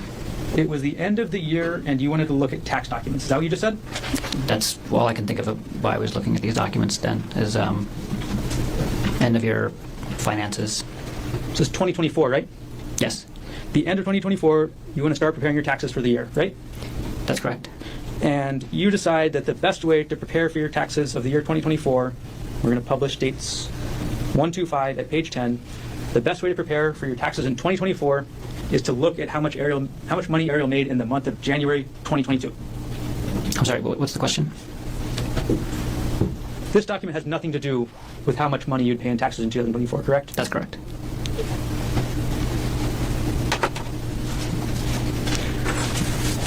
The same date, December 27th, 2024, you order a hidden voice recorder, correct? All right, chat. I don't want to be this girly, but Chad said, who looks at finances at Christmas time? Tax season is in March and he already is bad at paying his debts. I will just say, as a girly who runs her own business, I probably look at tax documents and bank accounts every day. I don't know because I run my own business and every December is our tax month. So my partner and I do a lot of our financial stuff around Christmas, right? So I don't know. I don't know if this is why I'm saying, why aren't you being normal and just say like, yep, we do this every Christmas, or yeah, we do this every year. Because yeah, we do, like I do in my family, December is our biggest tax paperwork month. Also November, because Croatia needs our taxes by November. US needs it for the new year. So for us, we have two governments waiting for our tax reports. So, you know, I want to be open because I don't want other people sitting here and being like, well, I do this. This is a perfectly normal thing to look at your tax paperwork. What it is not normal is for him to be like, I don't know. Do you know what I'm saying? Chess says, but you look at your tax documents from 3 years ago? Yeah, I do. Because every year we go over what I paid the last 5 years. I look at just the other day, just last week, I logged into the IRS website and looked at my tax documents from 5 years ago. Because they have the last 5 years.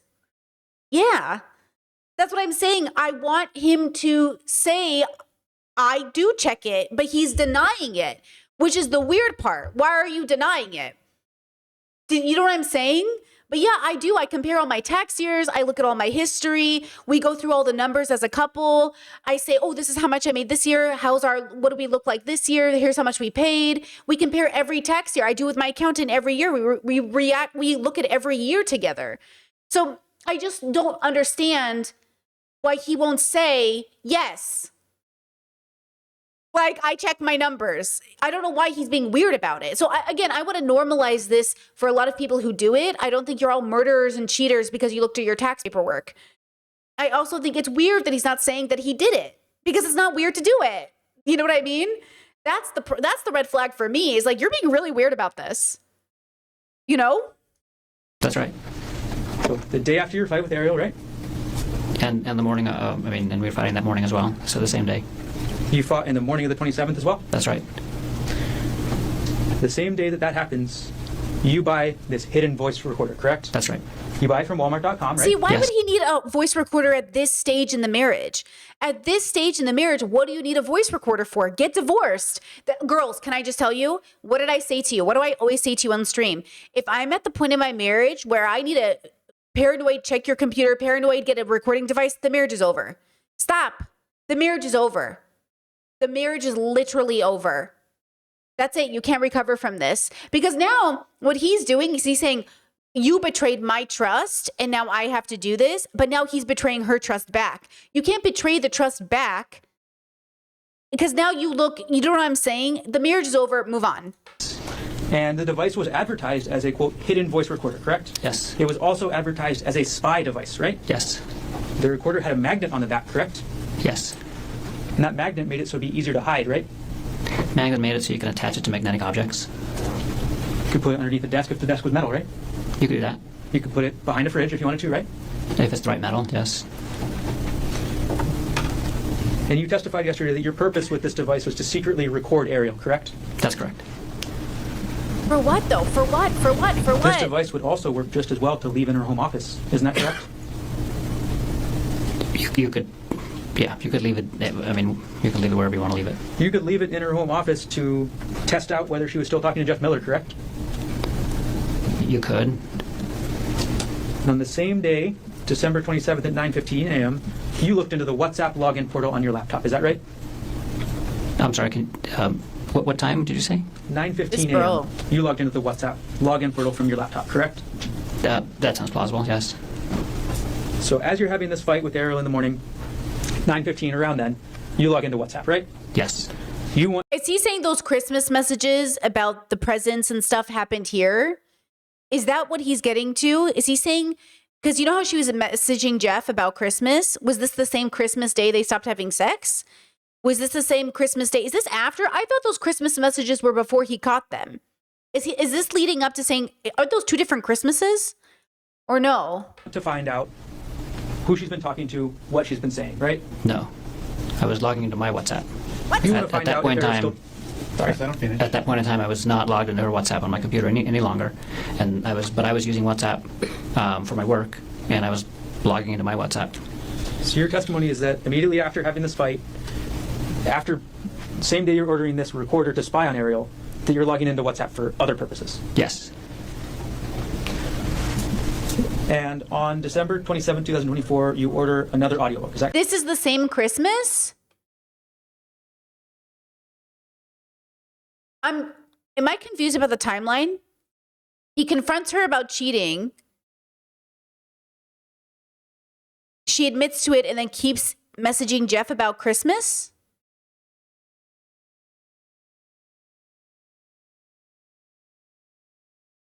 I would pay $1 gazillion to talk to Ariel as a girl. Okay, girl, tell me what's happening. Spill the tea. I need to know what this was. Because I'm just dying to know if she was like, listen, I want friends. I have friends of all kinds. Fuck it. If I want to talk to Jeff, I'm going to talk to Jeff. And I'm like, okay, girl. You know what I mean? Like, I want to know what was, because obviously there's a thing happening where I think he's been controlling probably. And she was like, I want to have friends. I'm going to have friends. Because that's what it kind of sounds like, right? So then I'm like, okay, are you talking to him? You know what I mean? Yeah, just as I don't think she was messaging him at this point. But then, so is this a different Christmas? I don't know. Let's keep watching. Let's keep watching. Because this is, it feels like he's about to say, how can they be the same Christmas but different Christmases? She talked to Jeff on Christmas, right? They talked about, or was it before Christmas? They talked about Christmas like in October? Just as I think they're just saying he did all the surveillance to find out if she was. Oh, so maybe the Jeff text messages were before Christmas, like maybe Thanksgiving, or maybe before, and then Christmas rolled around. Well, let's see. correct? I don't recall. You ordered an audiobook called Getting the Love You Want, right? Oh, yes, I do, yes. Okay. Let's walk Are us these- through December 27th. Are these bullshit self-help books? Okay, it was before Christmas. They were talking about decorating stuff. Okay, that makes sense. What's with all these like self-help books? They obviously didn't help, my bro. You know what I mean? Again, Doctor. In the morning, 6:47 a.m. Sorry, let me get the time correct. In the morning at 6:34 a.m., you look at Ariel's January 2022 pay stub, correct? Asked and answered. So I did it again. You just went right. Yes. Yes. Is that the answer to my question? I'm sorry, can you ask the question again? Okay, we're going to review December 27th, 2024, okay? So 6:34 a.m., you look at Ariel's old tax document. I was an answer down there, so through this. He didn't answer. I mean, about 8 minutes ago, we went through this. He's answered no. Yes. Okay. You looked at her, or you also got into a fight with her that morning. We continued an argument from the previous night. Same day you order the hidden voice recorder? Yes. Same day you log into WhatsApp? Yes. Asked and answered. And same day you order this next audiobook, correct? Yes. Moving on now to December 29th, 2024. Hello? You My looked God. up your wife's Facebook profile, correct? Did I disappear for a second? I'm so sorry. Excuse me. I don't recall that specifically, but I probably did. And you specifically went to her friends list, isn't that right? Again, I don't recall that specifically, but I probably did.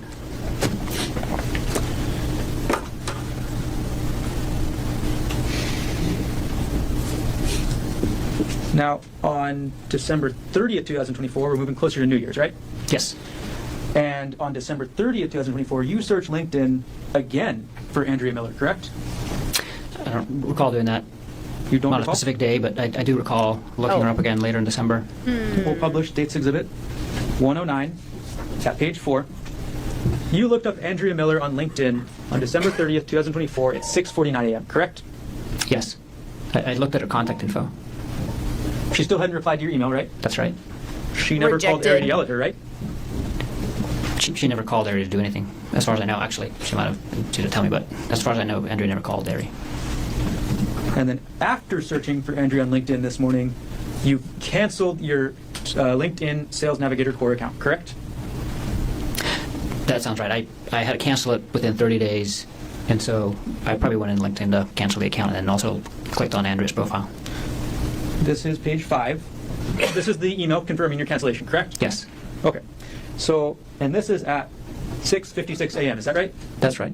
Okay, so you look up her email and then you cancel. Or sorry, you look up her account and then you cancel, correct? Yes. And you say you cancel because you didn't want to pay the fee, is that right? That's right. The only reason I signed up for that feature of the LinkedIn account was to be able to get Andrea Miller's contact info. If you hadn't canceled it, it's in the realm of somewhere about $100 a month, is that right? It's expensive. Oh, man. Hey, that is expensive. Honestly, what a humble king. You know what I mean? So you got what you wanted, so you were done. That's right.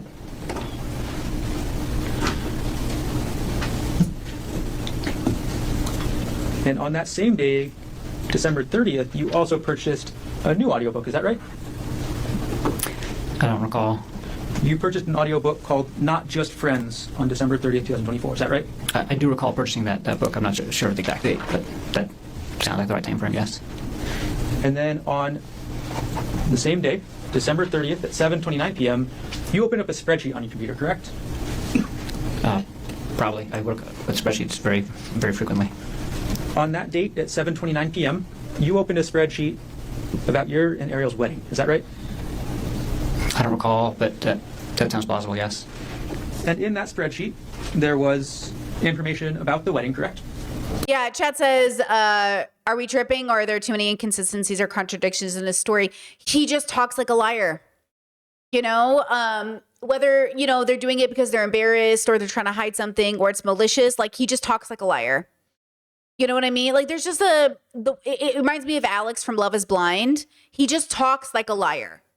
Like you never quite feel safe enough with his answers, which is quite opposite of Ariel and Emil, where when they spoke, it felt very real. Now, of course, we have biases and prejudice, and so we have to check ourselves to make sure we're not jumping to conclusions or assuming that. A lot of people think that of a lot of neurodivergent people, disabled people, like people who come from a different country or speak with a certain accent. So, you know, we want to make sure we're always watching ourselves for our own prejudice. And we can say that, you know, once we've done all our due diligence, we can still come to the conclusion that he talks like a liar. There's a lot of information on that spreadsheet. There's a guest list, right? A guest list? There was Yes. Tasks for you and Ariel to do to prepare, correct? Yes. And there was the cost. And a lot of other stuff. There was the cost there, correct? The cost was there too, yes. Okay. Oh, sorry. Moving on now to December 31st. December 31st is Christmas Eve, right? I'm sorry, New Year's Eve. Yes. Okay, New Year's Eve, 8:38 p.m., you access a PDF file on your computer from that JPR divorce folder. Is that correct? I don't recall doing that at all. You don't recall? No. We'll go to states 113.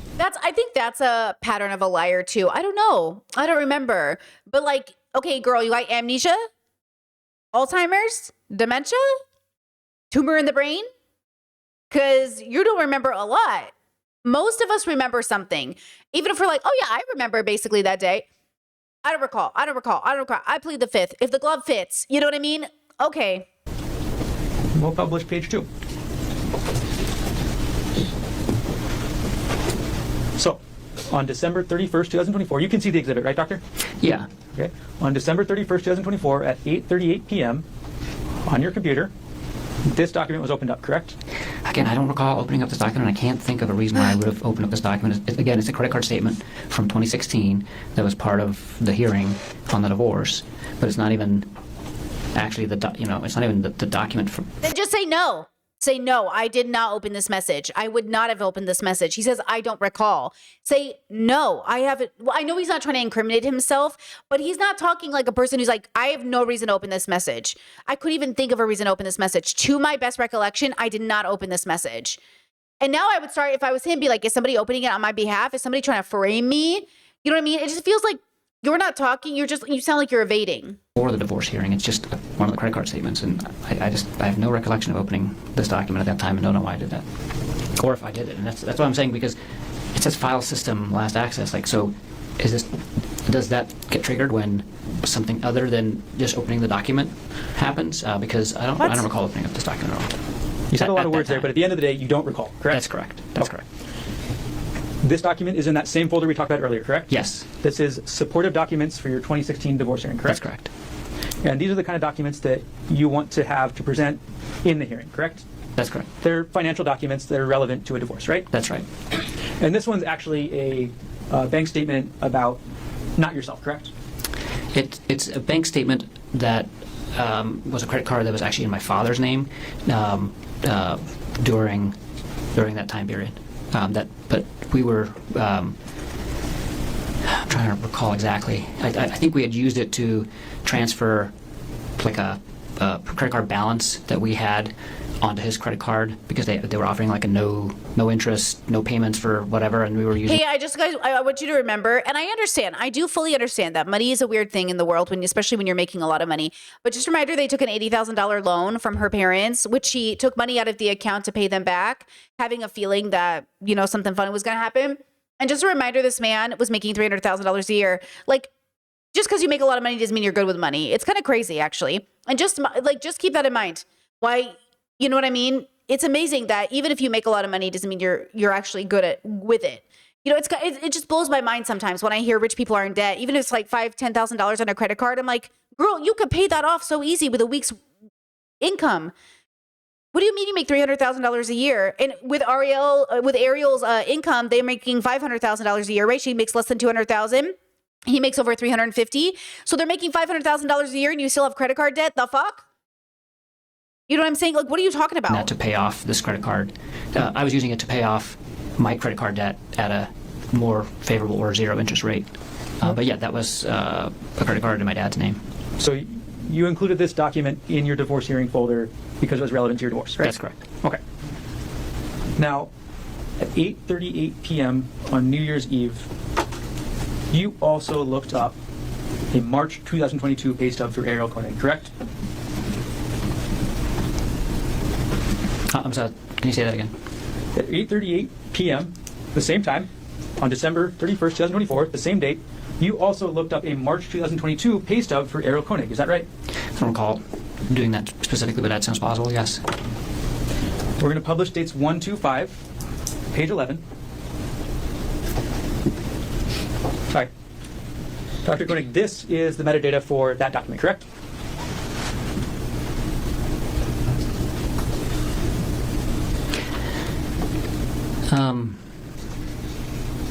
Yes, this is the data for that document, yes. Okay. And the last access date and time is December 31st, 2024 at 8:38 p.m., correct? That's correct. And this document is not in the taxes folder, is that right? Right, it just makes no sense that I access this document out of that folder. Dr. Koenig, that's not the question. Yes, what was the question? This document is not in the taxes folder, That's correct? Okay. And again, there's no real reason to be accessing this document, correct? there's no reason that I can think of accessing this document out of that folder. I can think of a reason why I was looking at her taxes potentially at the end of the year, but I don't know why I would have never gone to that folder to look for her tax documents, because I have a tax document folder that has all of her tax stuff in it. And again, the document we're talking about is literally just a page. Honestly, bro, being married to him must have been the most exhausting experience. There's just no way that this man wasn't the most exhausting human being to be married to. Stub for 1 month, right? That's right. It's well, the only information in that document is how much Ariel got paid in March 2022, right? Right. No relevance to the taxes in the year 2024, correct? That's right. She's not even at the same job at this point, right? That's right. So at the same time, the data from your computer shows opening up divorce-related documents as well as an old pay stub for Ariel, correct? That's correct. How much each person gets paid is very relevant in divorce, right, Dr. Koenig? That's correct. And again, this is all 8:38 p.m. on New Year's Eve, right? That's correct.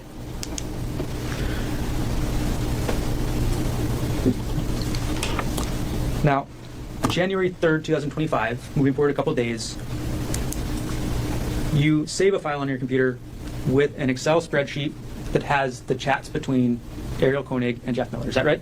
I don't remember the exact date and time, but I did have a spreadsheet like that, yes. You had a spreadsheet that was essentially the entire chats that they had, correct? Yes. And you saved that in January 2025, correct? I don't remember the exact date.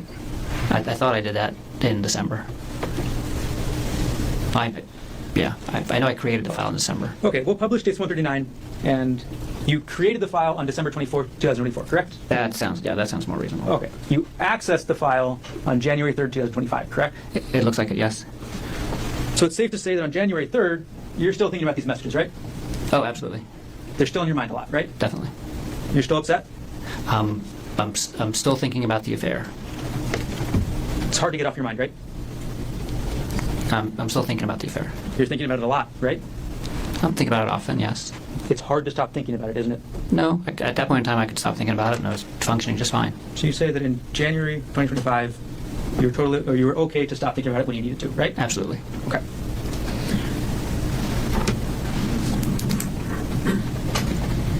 On January 7th, 2025, you purchased another audiobook, correct? I don't recall. We'll put States Exhibit 106 up on the screen. And this is going to be page 6 of 7. On January 7th, You know how people talk about the poor tax, where it's that constant thinking about money behind, like in the back of your head subconsciously, like how you're, putting water in the shampoo bottle to make it stretch, which I do anyways, but like, you have to because you really can't afford to get new shampoo for a while. That thing in the back of your head. This exists in relationships where there's a constant in the back of your head. I will say, as a person who is with a chronic liar for 5 years, I will say it was incredibly exhausting. It felt like I was being worn down as I was working 2 jobs.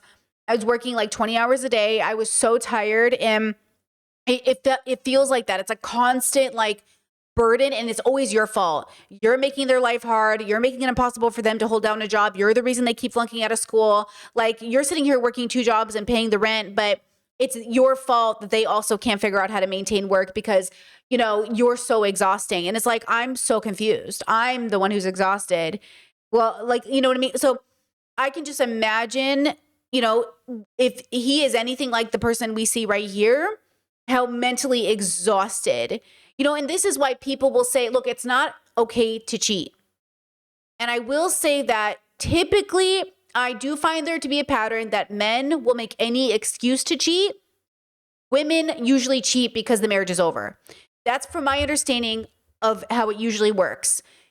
I'm not saying Ariel even cheated yet, but it could have been clear to her that she was like, is my marriage done? Am I done with my marriage? So by the time, that's why even after they were trying to make it, quote, work, she was like, look, I don't know if I want to stay with you. And I think that's what made him angry. The truth is, he's angry because Ariel was unhappy in the marriage while he claimed he was happy. Like, he literally testified yesterday that in his mind, the marriage was perfect. Yeah, but what about her?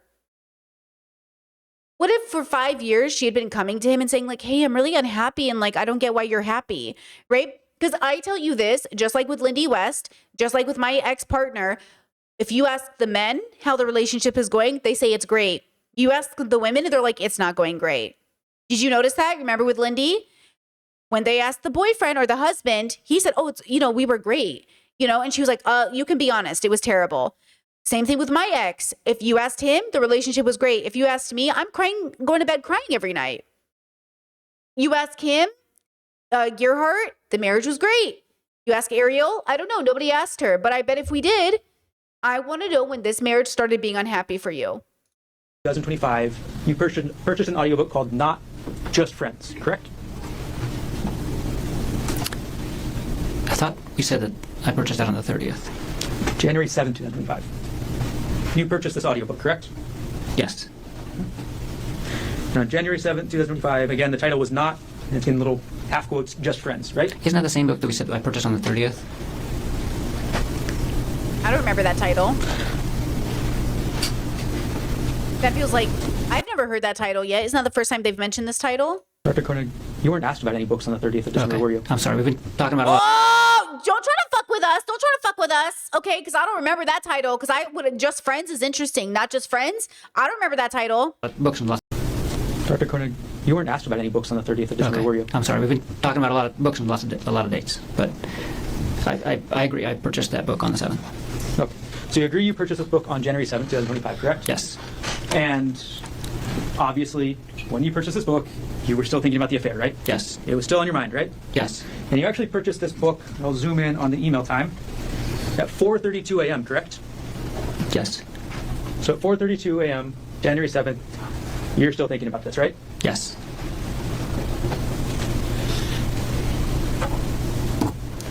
The same day, January 7th, 2025, at 6:59 a.m., you go back into your JPR, Jesse Patella Ray divorce folder, correct? I have no recollection of going into the divorce folders from my previous divorce during this time. Again, no recollection. None? Oh, that's a very big claim. The metadata says he went into it multiple times, and he's saying, I have no recollection of even doing it once. That's kind of a big claim, isn't it? Isn't that huge? You don't remember once? No recollection. We're going to publish dates 113 What? at page 3. Can you take a look How did he think this was going to make him look good? at that? Yes. All right. So this is a file name 2012-412 Ghent plane tickets, correct? Yes. The document we're talking about is a plane ticket to go to the city of Ghent in Belgium, correct? Yes. And that's a trip that you and Jesse Patella Ray took together, right? Yes. And as the metadata shows, the last access date and time, January 7th, 2025 at 6:59 a.m., correct? Yes. This one is not in the supportive documents folder, though, is it correct? Is it? No, it's in the same hearing folder, but it's a folder called Jesse Lived Extravagant Life. Oh my God. Jesse being the woman you were So was he trying to prove in the previous marriage that she was using him for his money, even though they were together as high schoolers? His first marriage is from high school. They were together as teenagers. And so is he trying to say in the divorce hearing, I want to know why he got divorced the first time? divorcing at the time, correct? Yes. You made a folder called Jesse Lived an Extravagant Life, right? That's correct. You were a little bitter at the time you made this, right? I was feeling a lot of emotions, I guess. I was mostly happy that I was getting divorced. At that time, we had, separated, and we were both, at that time, she was ready to get remarried, actually. And I was moving on, and I wasn't really feeling bitter, but the folder name is descriptive of what's in it, not of my feelings at the time, I guess I would say. Okay. Oh. You made the name on the folder, right? Yes, And you say it's descriptive of the documents inside, correct? that's correct. So that means the documents inside are your evidence of how extravagant your ex-wife's life was, correct? That's correct. Dr. Koenig, isn't it true that this trip in 2012 to Ghent, you went with Ms. Patella Ray? Yes, You guys went on that trip together, right? yes, And it's in the Jesse Lived Extravagant Life folder, correct? yes. Before I move on to the next date, do you want to take a break or no? You can go up until 12:30 if you just want to let you take a break, unless we should take it out. The next group has quite a lot. Okay. We'll take over now. So, ladies and gentlemen, we'll come back at 1:30. Until you could return up to the witness stand.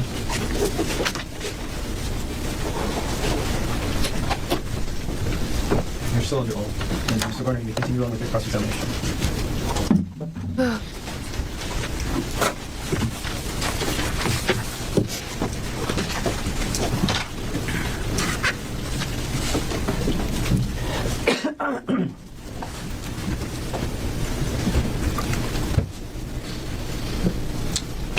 Good afternoon. Good afternoon. I'm going to publish State's Exhibit 115, page 1. All right, Dr. Koenig, isn't it true that on January 9, 2025, at 9:10 p.m., you used the Microsoft Edge browser to log into Ariel's computer backup? What does that even mean? I'm a boomer. Yes. So what you're logging into that this exhibit shows is a backup of Ariel's hard drive created in 2011, correct? Oh my God. Peace and love, you are doing so much. Oh my God, this man is crazy. And I really genuinely, with peace and love, you're doing so much. Oh, to prove what? This is what I'm saying. How is this not psychotic behavior? This is absolutely murder behavior. What? Divorce her, move on.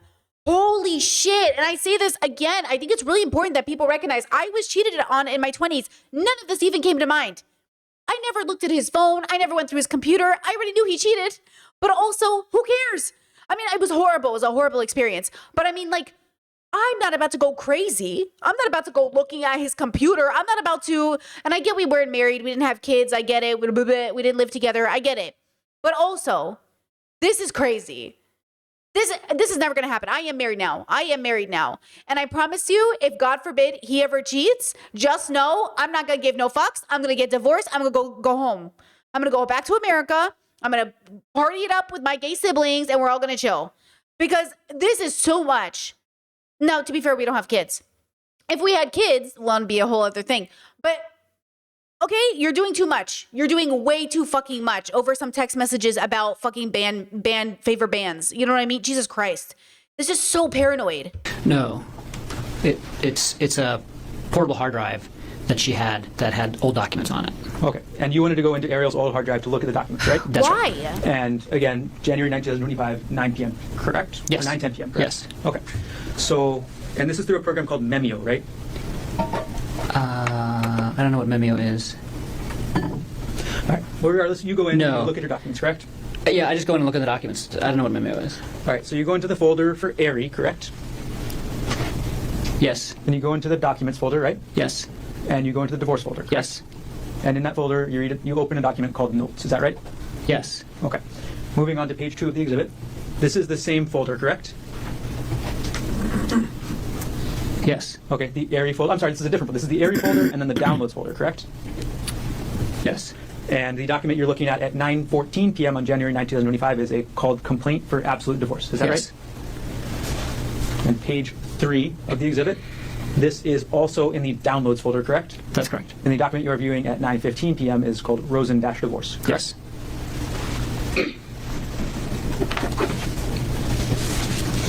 And again, these were all on Ariel's external hard drive, correct? Yes. On February 3rd, 2025, you go back to your prior divorce folder, is that correct? I don't recall that at all. Publishing States Exhibit 113, page 4. On February 3rd, 2025, you go back to your divorce folder from your prior divorce to Jessica Patella Ray. Is that correct? I do not recall doing this at all. And this is, again, looking at the account statement from your father's account that you moved money into for your loan purposes. That's correct? It looks like it's the same credit card. I can't remember if it's the same statement date, but it's that same PK Chase Freedom credit card that we used to transfer a balance into to pay it down. And the last access date and time from the computer system is February 3rd, 2025 at 8:42 a.m., correct? The last access date and time from the computer system is that date and time. That's correct. So between December 14th and February 3rd, there are 4 different accesses to your prior divorce folder on your computer, correct? From the computer system, yes. That you have no recollection of. That I have no recollection of. But Crazy. you are looking at Ariel's documents on her hard drive about divorce, correct? Yes, I did look at that divorce folder on her portable hard drive on that date and time. And during that time period, you're also looking into Ariel's. Pause. If it's Ariel's computer and it's her divorce folder, does that mean he's hacking into her computer to see what she's collecting on him? If it's her computer and her backup files, why would he go looking for it?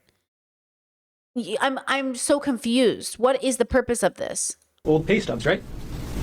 Yes. You're also looking into your tax notes that include information about how much alimony and child support you paid, right? Again, I don't recall looking at a 2018 tax notes during that time, but that tax document was accessed by the system at that time, and that tax document does include alimony and child support. And you're researching these financial documents and these divorce documents because you want to see how much damage you're going to suffer in a divorce. Isn't that right? That's not right. In January, you also review your wedding documents again. Is that correct? I don't recall. Maybe show me what you're discussing. Wait, you guys are confused whether or not she was married or divorced? I didn't hear that. Wait, did I mishear? I don't think she was previously married or divorced. Right? Does anyone have a... Let me Google while we listen. On January 22nd, 2025, you access your wedding spreadsheet again, correct? I might have. I don't specifically recall. Published date's 124, page 11. The access date is January 22nd, 2025, correct? That's correct. And this is another spreadsheet with the same material we talked about earlier, correct? Yeah, that's another Guest list, right? version of the wedding spreadsheet. Yes. It's got your guest list on it, yes? Yes. It's got your task that each of you have to do. Yes. It's got the financials, right? Yes.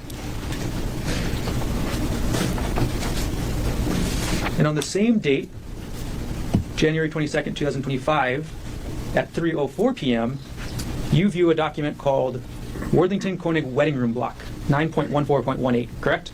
I don't remember doing that at all. You have no recollection of I this. have no recollection of doing that. It's the same date as the Excel spreadsheet, right? Yes. We're going to publish date. I'm not getting any confirmation anywhere. I cannot find that she was married before. I don't remember them saying that. If anyone's going to say it in chat, please send me a link to an article or tell me what to Google. Someone on the Discord sent it to me. I'm not finding it anywhere that she was married before. And I just want to make sure, because that means if she had a divorce folder on her computer, it was probably for their divorce, which means that he was going to her computer, to her hard drive, trying to see what she had on him or something like that. But I nothing on Google, nothing is giving me any answer that she was married before. It's 124 at page 12. And again, if you can look, the file system last access date, January 22nd, 2025 at 3:04 p.m., correct? Yes, I see that. Okay. And in this document, this is the reservation for the venue of your wedding, correct? That's right. And it specifically shows how much that cost. Isn't that right? I have no recollection what's on that document. No recollection. Okay, we'll publish to the next page.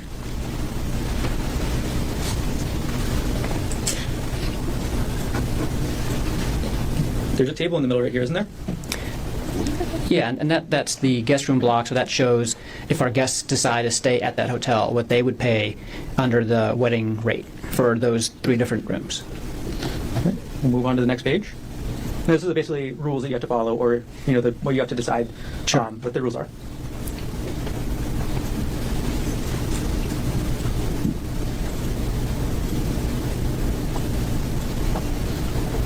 I guess he's just like, yeah, Chad's saying he's angry because he paid for the wedding and now he's mad, da-da-da.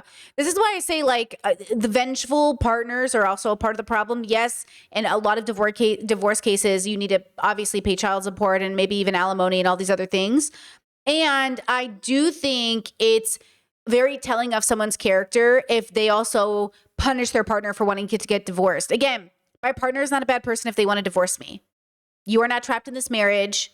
I will never be upset if you decided one day you would like to end things. Like, you're allowed to divorce me and I'm not going to punish you for it, right? Like, just like you're allowed to break up with somebody when you're dating, you can't punish them for it. So it feels a little bit like even if she had left with absolutely the cleanest record in the world, he would have punished her for it. And then in divorce, he would have been like, well, I paid for this and I paid for this. Girl, it's good. You are allowed to consent to divorce me. And we're not gonna, hopefully, because that's who we are as people, we're not going to like go after each other. You know what I mean? Like, I just think, and I know it's not ideal in every situation is different. I just think it's interesting that he's counting every dollar. Do you know what I'm saying? Like, he is trying to make her suffer. And I'm saying that's interesting, And this has an anticipated revenue section, correct? Yeah, so they had a minimum So we were holding our wedding at this venue, and they had a minimum revenue that they needed to generate from room reservations from our guests, and that was the minimum. And the overall cost for your wedding was $55,000 approximately, correct? Like, just to say it another way, guys, because I can see somebody like, let's say my partner cheats on me. Let's say they cheat on me and they leave my relationship and they go with their new partner. And people will say, oh my God, that's so horrible. Like, you've been paying rent and paying all the bills and they did this to you. That has nothing to do. They're not related. I think in my 20s, I would have thought they're related, but in my 30s, they're not even related. I promised to make the income in this family and to pay our bills. That was the oath I made in our relationship. And that has nothing to do with what they did later. And that's not going to come up in the future. They decided to cheat. We got divorced. But this whole idea of like, I paid all this rent, I can't believe you did this to me, that has nothing to do with anything. I made a vow. I kept true to that vow. I did the right thing. And you did the wrong thing. You cheated. And that sucks. But that has nothing to do with me, right? Versus, I think in my 20s, I would have said, I can't believe you did this to me. I've been paying our bills, but I'm not keeping score. I'm not keeping score in this marriage. Because again, I am going into this marriage with full faith that we have done our due diligence to make sure we aren't those kinds of people. So it would, one, be very shocking if he did cheat on me. But more than that, I think it'd be quite shocking if I turned around and started counting every dollar I ever paid for anything. That's just not who I am. I'm not about to do it now, you know? Sounds about right. I don't recall the exact number. Then you were Is looking at- that in that document? Ask you in general. No. Oh, I'm just wondering where you got your number from. The overall cost from your wedding is from your spreadsheets, correct? Yes. So you're looking up multiple different spreadsheets with the cost, right? I have no recollection of looking at the wedding room block document. I don't have a recollection of looking at the wedding spreadsheet either, but I could potentially think of a reason why I would have done that. But I've no recollection of opening that wedding room block and have no idea why I would have done that. The next date that you open the wedding spreadsheet is February 24th, 2025. Isn't that correct? I don't remember opening the wedding spreadsheet, but You don't recall? Okay. You also opened a document called Final Floral Proposal on March 14th, 2025. Isn't that correct? No, I don't think I did. I I'm don't waiting for somebody in the jury to be like, all right, bro, come on now. Come remember on. doing that. And if that's related to the wedding, I certainly did not look at the floral contract or whatever. What is it called? You're saying you did not look at the floral contract? No. For the Final Floral Proposal. Is that right? I 100% did not look at the final floral proposal for our wedding in March. The published dates 124 at page 21. The document that we're looking at has a file name of Final Floral Proposal, correct? That's correct. File system, last access date and time, March. I mean, is there any chance somebody else accessed it? Is there literally any other chance? Could it be? Could he be telling the truth? Like, I don't know. I'm not a tech girly. I don't know. But it feels so weird that they have the metadata, right? That's what they're using. So it feels like, who did it then? 14th, 2025. Yeah, the computer system accessed it on that date and time. I have no recollection of opening this document and looking at that date and time. The computer system did all this. Yes. The computer system opened this document is what you're saying today. I'm not sure what the does computer access system go? did. It says accessed. That I'm going to rewind that. Oh my is what, no recollection of opening this document and looking at that date and time. The computer system did all this. Yes. The computer system opened this document is what you're saying today. I'm not sure what Where the does computer access system go? did. It says accessed. That is what the computer It system. says access. The computer system accessed this document, right? That's correct. Okay.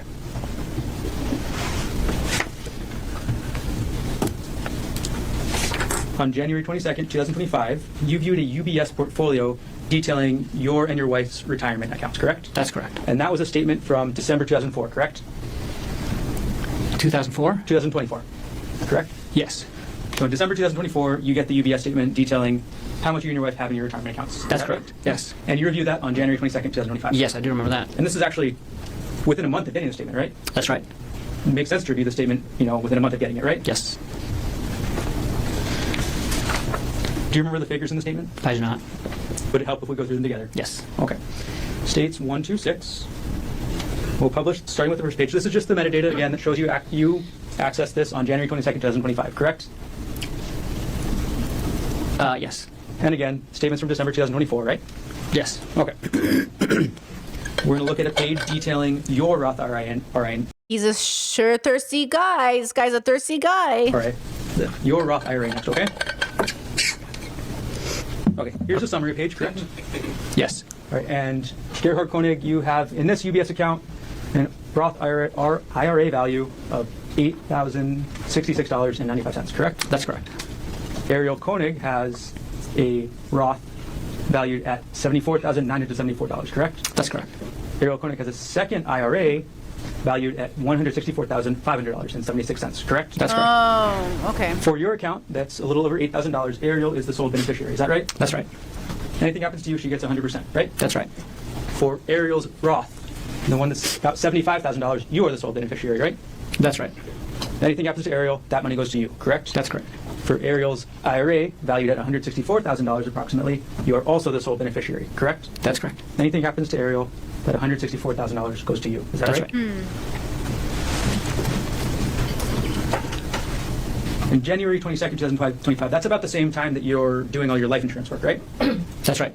And that's the same, or around the same time that you send Ariel that email instructing her to get a $250,000 life insurance. Chad says, why are they so low? They make too much money. Well, in your Roth, you can only put $7,000 a year, right? So you're capped out on your Roth. I think they just upped it to $7,200, but it's about $7,000 a year. So hers makes sense. If there's $7,200, that means, because most people aren't putting money in their Roths, right?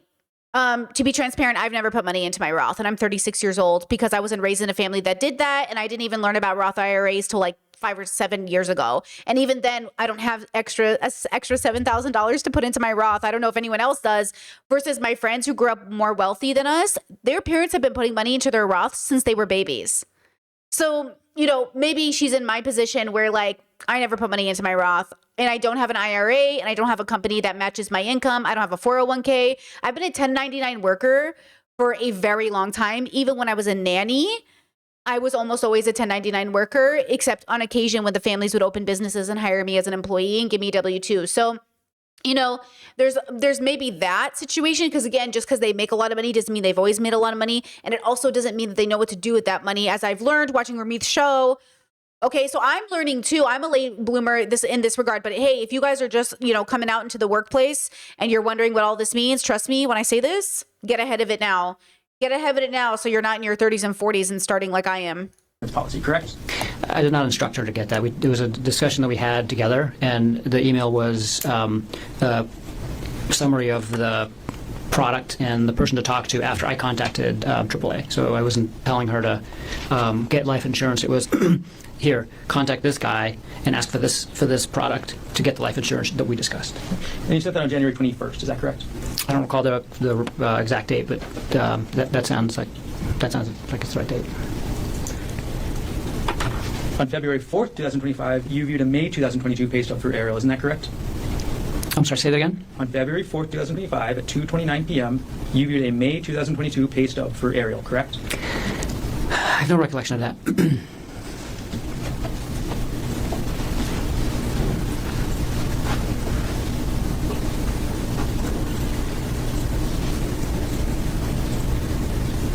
We'll publish States Exhibit 125 at page 22. This is the metadata, correct, Dr. Koenig? Yes, And again, the document we're looking at is a pay stub, correct? that's right. There's one pay stub from 2022 at the end of May. And this is in your taxes folder on your computer, right? Yes, that's in the shared drive in the taxes folder. That's correct. For your testimony days, you have no recollection of looking at this. I have no recollection of looking at this. And the information contained in this pay stub is only the amount Ariel got paid that 1 month, For right? that 1 month, correct. Yeah, it doesn't make any sense. I would have looked at 1 month of pay stub data from 2 years ago at that Wouldn't make time. any sense, right? It would not.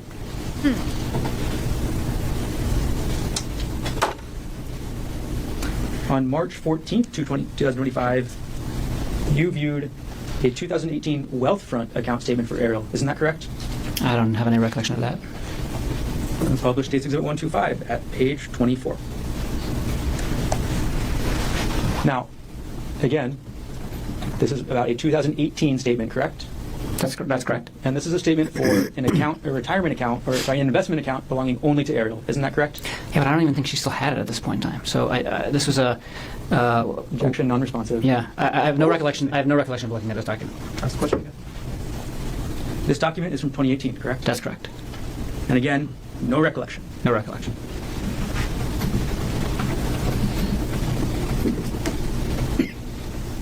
On March 16th, 2025, you viewed a document, again, about Ariel's retirement accounts, correct? I don't have a. I might have. Oh, brother. In a published Dates Exhibit 125 at page 36. On March 16th, 2025, you accessed a document that belongs or that is about Ariel's financials, correct?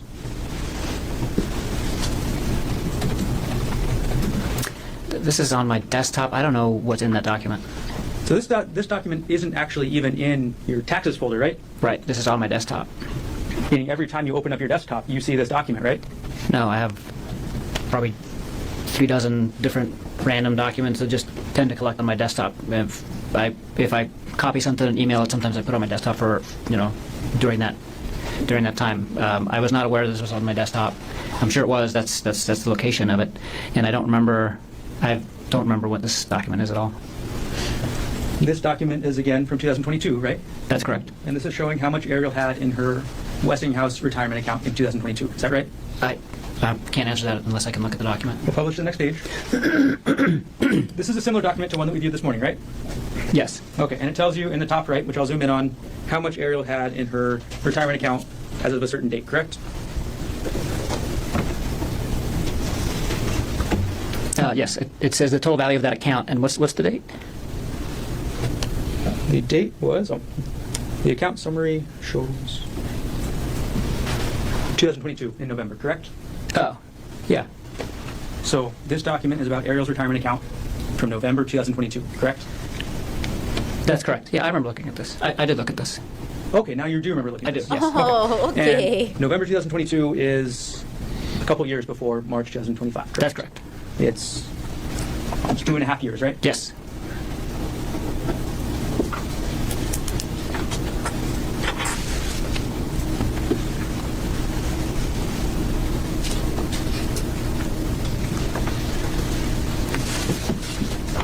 Now, you've been asked about your research into hiking, is that right?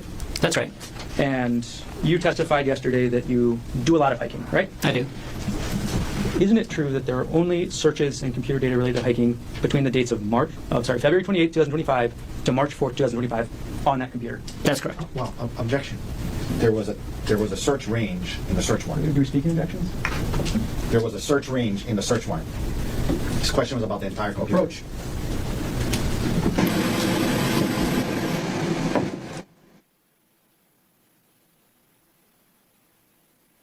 All right, so now they're bringing up the question on whether or not he could even make that assumption based off the warrant. I guess we'll see. Look at him. Look at that fucking face, bro. Some of you are dating this guy right now. Let's limit the time frame. Oh.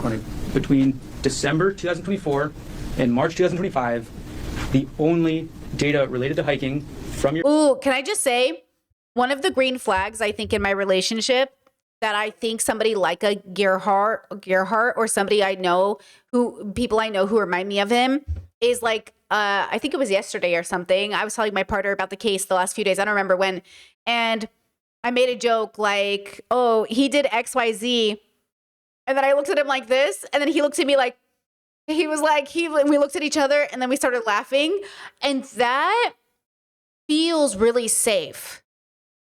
Versus, I think if you're dating like kind of a person who's really sensitive and really like guilty and really like, you know what I mean? Then they'd be like, are you accusing me of that? Are you even joking? Don't even joke about that. I would never hurt you. It's like, oh, well, now I'm suspicious because I was making a joke and a meme because I don't even mean it. You know what I mean? But it's like, you know, and then like that ability to joke with your partner, I think is like, there's a sensitivity that I think exists. It's a very specific kind of sensitivity. So don't mishear me, girls. We're all sensitive in different ways, but it's a special kind of sensitivity that almost indicates like guilt that happens in people where I'm like, why are you reacting that way, girl? Like, you know, it's like the Love is Blind taking your phone into the bathroom meme. Like my partner and I joke about it all the time. I'm like, gonna go take a shit. I'm taking my phone with me. Watch out, I might be cheating. And it's like a big joke in the household now because of that whole Love is Blind season. It's like, why are you being so weird about people taking their phone into the bathroom? Like, how am I gonna watch my TikToks? Like, how am I gonna watch my news? Like, what, you want me to pause my video while I go pee? Or I could just put it on the sink and listen. That's what I do. I put the phone on the sink and I listen while I shower, while I pee. I just take the phone with me everywhere I walk because I'm listening to something. You know what I mean? So like, you know, that's the kind of thing that I think builds safety in a relationship too, is being able to even say these things, or even honestly to have a very serious conversation and say like, man, I'd be really devastated if you killed me, bro. To be honest, like, it would just make me so sad. Like, I really trusted you and we got married and I really believe in you, and like, what a horrible situation. But, you know, to really engage in the feeling, to really say like, man, that'd be so sad if you cheated. After all the work we've done, after the way we felt so seen by one another, to like go and do that, like, man, that'd be rough. To sit there in our feelings together as a couple and to really be honest about how much that would hurt our feelings. And see how I'm talking about hurting feelings? We're not calling each other names. We're not talking about you're a bitch, you're a whore. We're just saying like, hey, that would really devastate what I feel like we have together, what I know we have together, you know? And it's kind of that attitude that I think is necessary. Like, you know, with a Gerhardt, I don't think you can have those kind of conversations. You know, I don't think you can have them without it turning into a fight. You know what I mean? Or like, you remember that time I asked my dad, I was like, hey, did you ever cheat on mom?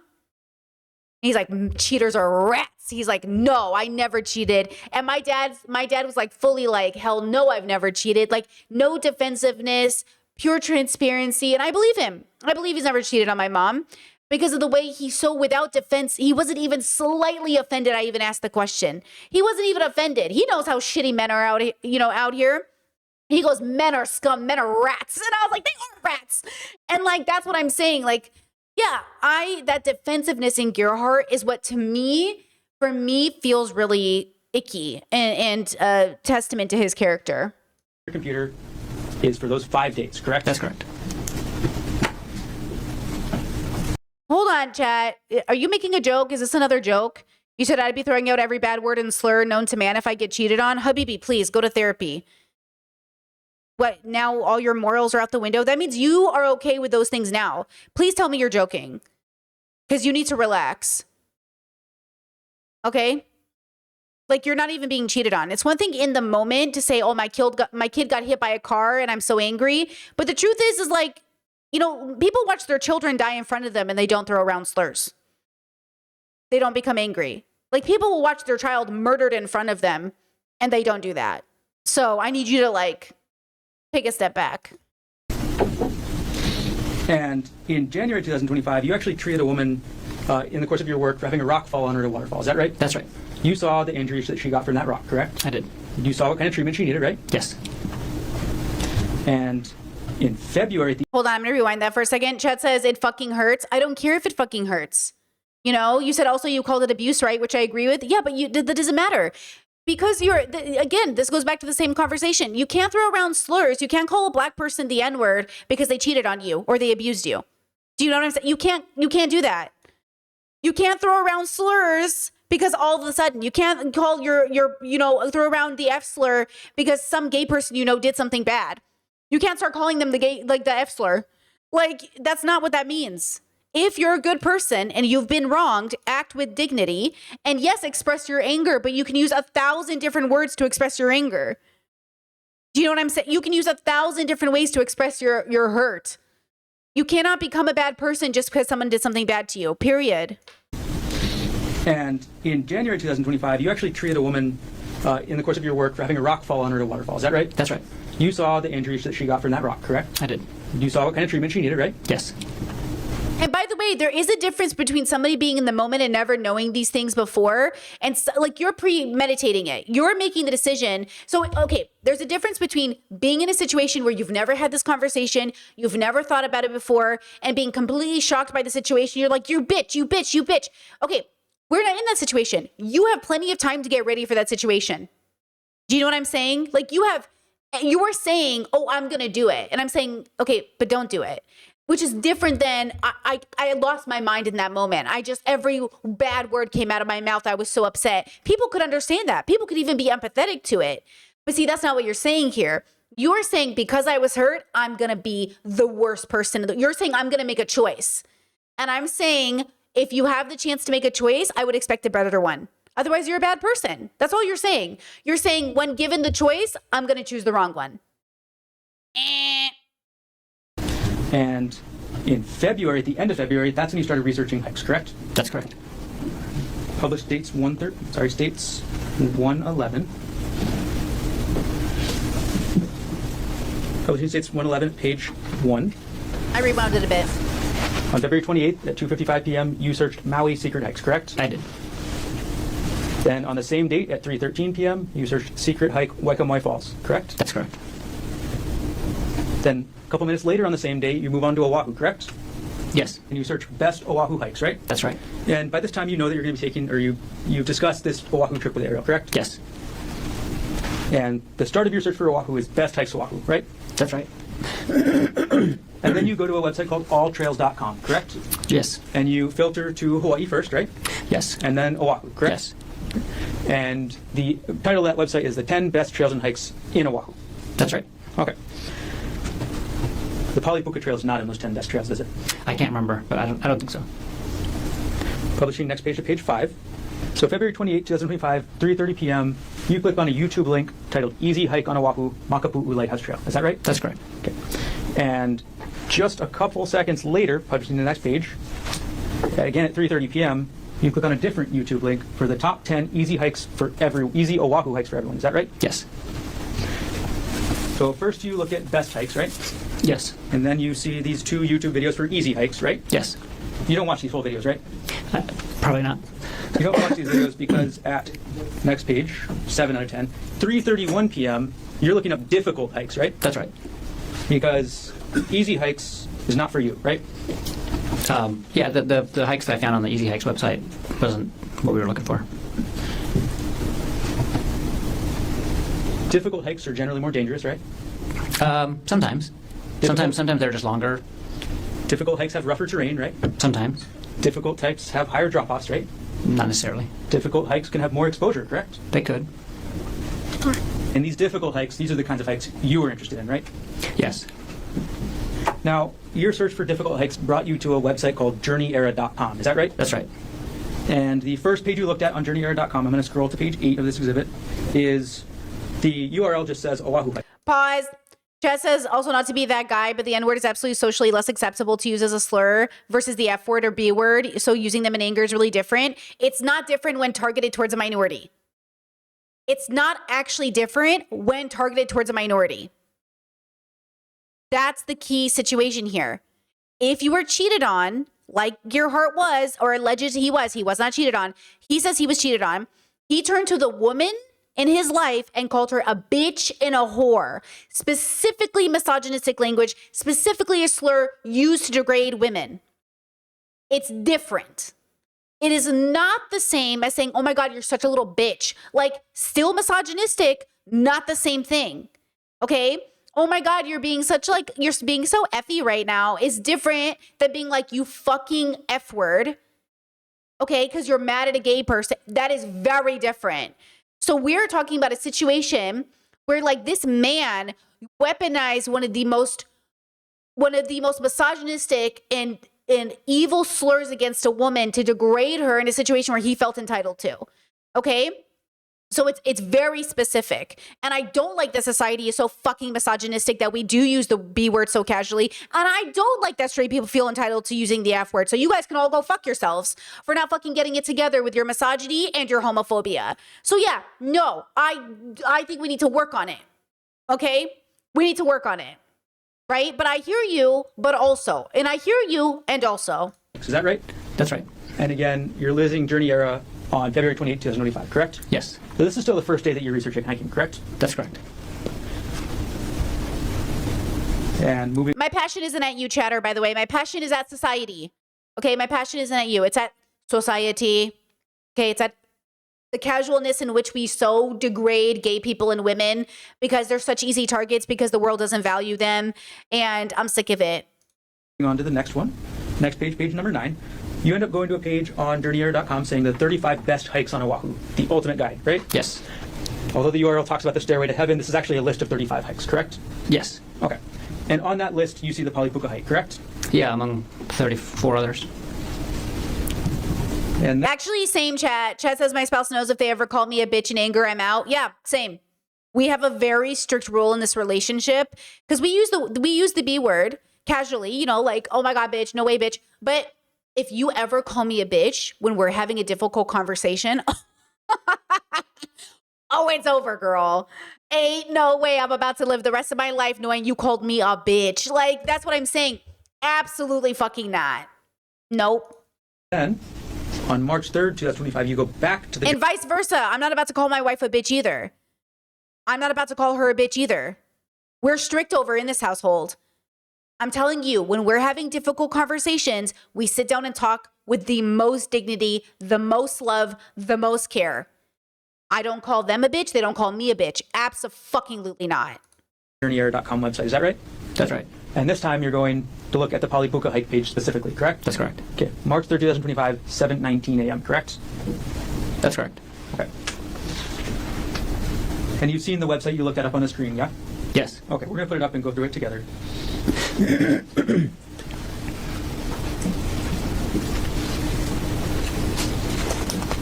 And by the way, that's also probably because I was raised in an environment where I have never heard my dad call my mom stupid, dumb, a bitch. I've never heard my dad ever call my mom even stupid. I don't call my partner stupid either, by the way. When we're angry, again, if we're having a difficult conversation, if their tensions are high or something is wrong, we don't call each other names. We do not call each other names ever, not even stupid. Okay? It's different if you're on the couch and they say something funny. You're like, oh my God, you're so stupid. That's flirting. I'm flirting. It's not about the use of the word alone. The context is I would never look at the love of my life and say, like, I think you're really fucking stupid. Girl, marriage over. You know what I mean? You know what I'm saying? Absolutely not. We respect each other. All right, this is the front page of the website, right? Yes. All right, we're going to go to page 2. When you read this, you saw that sentence that says, the Pali Lookout itself is a popular tourist spot, but 99% of visitors to the Lookout don't hike. They just look over the valley. You saw that sentence, right? I'm sure I did. Yeah. And then you saw the page that describes the hike, isn't that right? That's right. You read the description? Yes. So you read the description that says, the hike isn't necessarily dangerous, but much of the path is on the edge of a huge drop-off. You read that, right? I'm sure I did. And you read the sentence that says, does that make it dangerous? You decide. I'm sure I did. Oh my God. I remember reading this whole article. So you remember reading the whole article? Yes. You remember reading the part that says that the hike spits you out on the edge of a cliff with a huge drop-off. If it says it, then I read that. You remember looking at this picture of the hike, right? Yes. And you see this picture, and this is what you want to do. Yes. This is the hike you want to take Ariel on, right? Yes. Next page. In this page, the author describes and shows a picture of themselves enjoying themselves, right? That's right. And they're looking out over the entire windward It's a side. nice Is that view. right? That's right. Pretty. And this picture on this side has the puka. Is that right? That's right. And this is at the end of the hike, right? I assume so. Actually, from what I've remember from the description is that you can keep going past this for a little while still, but it's close to the end. And this is I've never ultimately been where there. you want to take Ariel, right? Yes. This was the plan, to take her to this section, correct? Yes. And to take Ariel to this section of the puka, you have to take her through this section, correct? Yes. You have to take her along this trail, along the cliff. Is that right? Presumably, again, I never got to this point in the trail, but according to the pictures, yes. You never got this far on the trail, right? No. The plan was to get that far on the trail, though, right? Yes.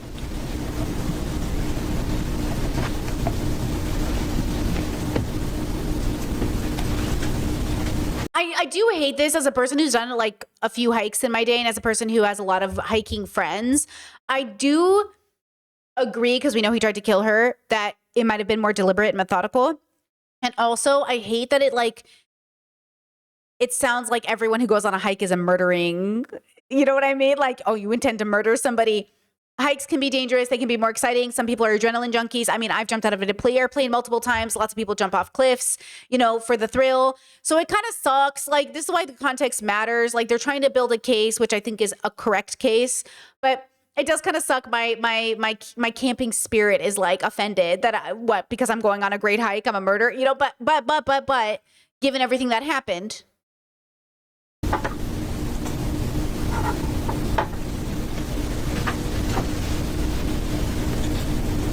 And then you saw the end of the article. Sorry, I'll put it back up. You saw the end of the article where it gives you advice, right? Where it says, be safe going down and take it slow, as it can be slippery and the drop looks very unforgiving. Yes. You read that. Damn, I think that's crazy is that their branding? Like, that's their, you might die, girl, but you should go on this hike. Right? That's Yes. crazy.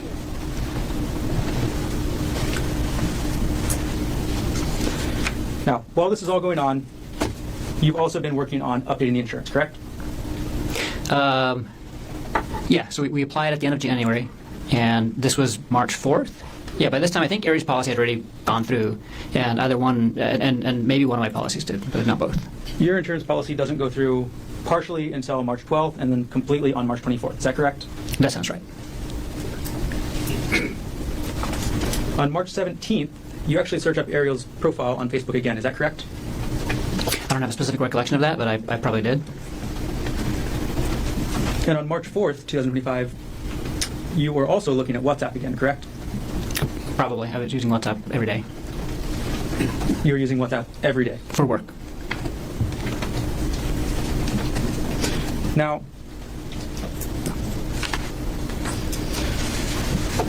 okay, and you testified yesterday about your work bag and the medication that was in it, right? Yes. Okay.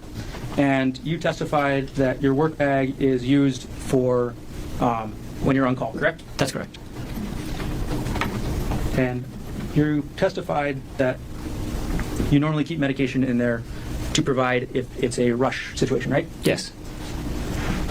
And the medication that you keep there can be dangerous, correct? That's correct. The medication that you keep in that bag can kill somebody, right?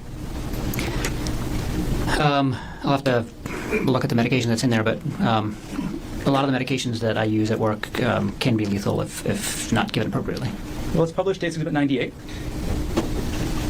Can you see the vial on the bottom right of this bag? Yes, I can. Do you need me to zoom in so you can read the label? No, I know what that is.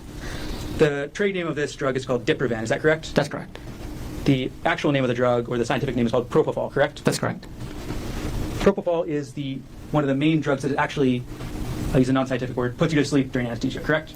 It's a very common drug that we use to initiate and sometimes maintain anesthesia. Propofol is rather famous, right? I don't know. Is it? Yes. Is it? Propofol is the drug that killed Michael Jackson, is that right? That's right. Oh, shit. I didn't know that. I'm ignorant to these things. You've heard of that story, of course? Yes. Okay. Oh, shit. It is not a controlled substance, that's correct? That's correct. Okay. And you actually have a controlled substance license yourself, too, right? I do. So you can carry more dangerous drugs than propofol, correct? Yeah, I don't think I can. I think because my controlled substance license doesn't allow me to dispense; it just allows me to administer. And so all of our controlled substances are controlled at all of the locations where we work. And so we have to check them out and check them back in, and then document all of the vials that we used during the day. I've never taken controlled substances home. I would never. It's not something I want to get into. So I don't even know if it's allowed under my license, but I can administer it.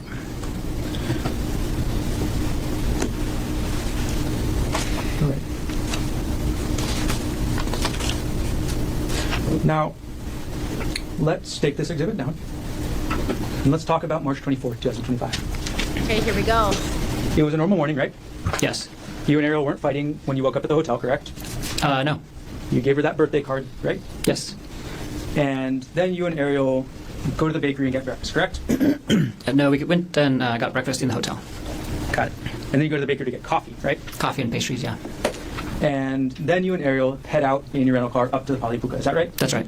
You drive up the Pali Highway, right? Yes. And you park in the parking lot at the Pali Lookout, correct? That's right. Okay. And you knew from your research into this hike that 99% of the people up at that lookout would not be going on the trail, correct? I didn't know the actual amount, but I knew the lookout was popular and the hike was less popular. And that actually said 99% versus 1%, right? Where did what say? The Oh, website research. the Journey here article. Oh yeah, that did say that.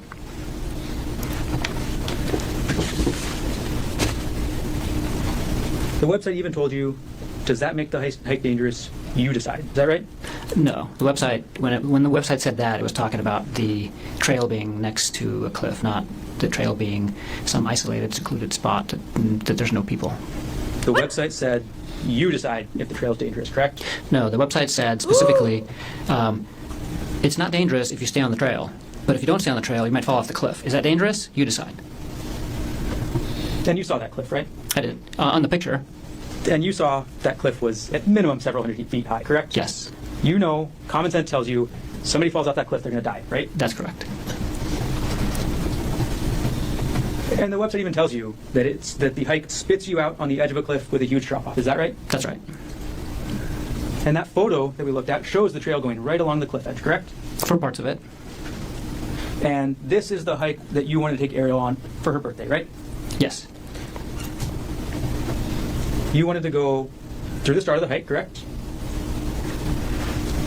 I'm sorry. Can you say that again? You wanted to do more than just start the hike, correct? I wanted to do more than just start the hike. That's correct. You wanted to do the whole hike, is that right? That was the plan.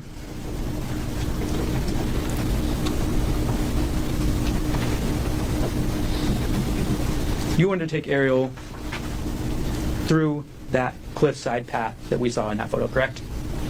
Yeah, I wanted to take her on the hike and go with her on the hike and make it all the way to the puka. That was the plan. In Publishing States Exhibit 122, you wanted to take Ariel along this path, right? That's right. Wouldn't you agree that that path is right on the edge of the cliff? Yeah, it's very, very close to the edge of the cliff. It's a narrow path, right? It's a narrow path, and then there's a little narrow strip of grass and rocks, and then there's the cliff. An empty void, right? Yes. Nothing to hold on to, right? For this part of the But this is where it path, happened, and is then there's a it? little, yeah, it's Wait. But this isn't where it happened, right? Did they ever get to this spot, or is this where the altercation happened?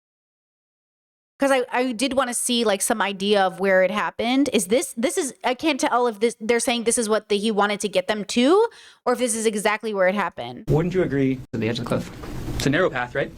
It's a narrow path, and then there's a little narrow strip of grass and rocks, and then there's Okay, yeah, Chet says they didn't even get there. Okay, yeah, that's what I thought too. Okay. the cliff. Because she refused to keep going, right? An empty void, right? Yes. Nothing to hold on to, right?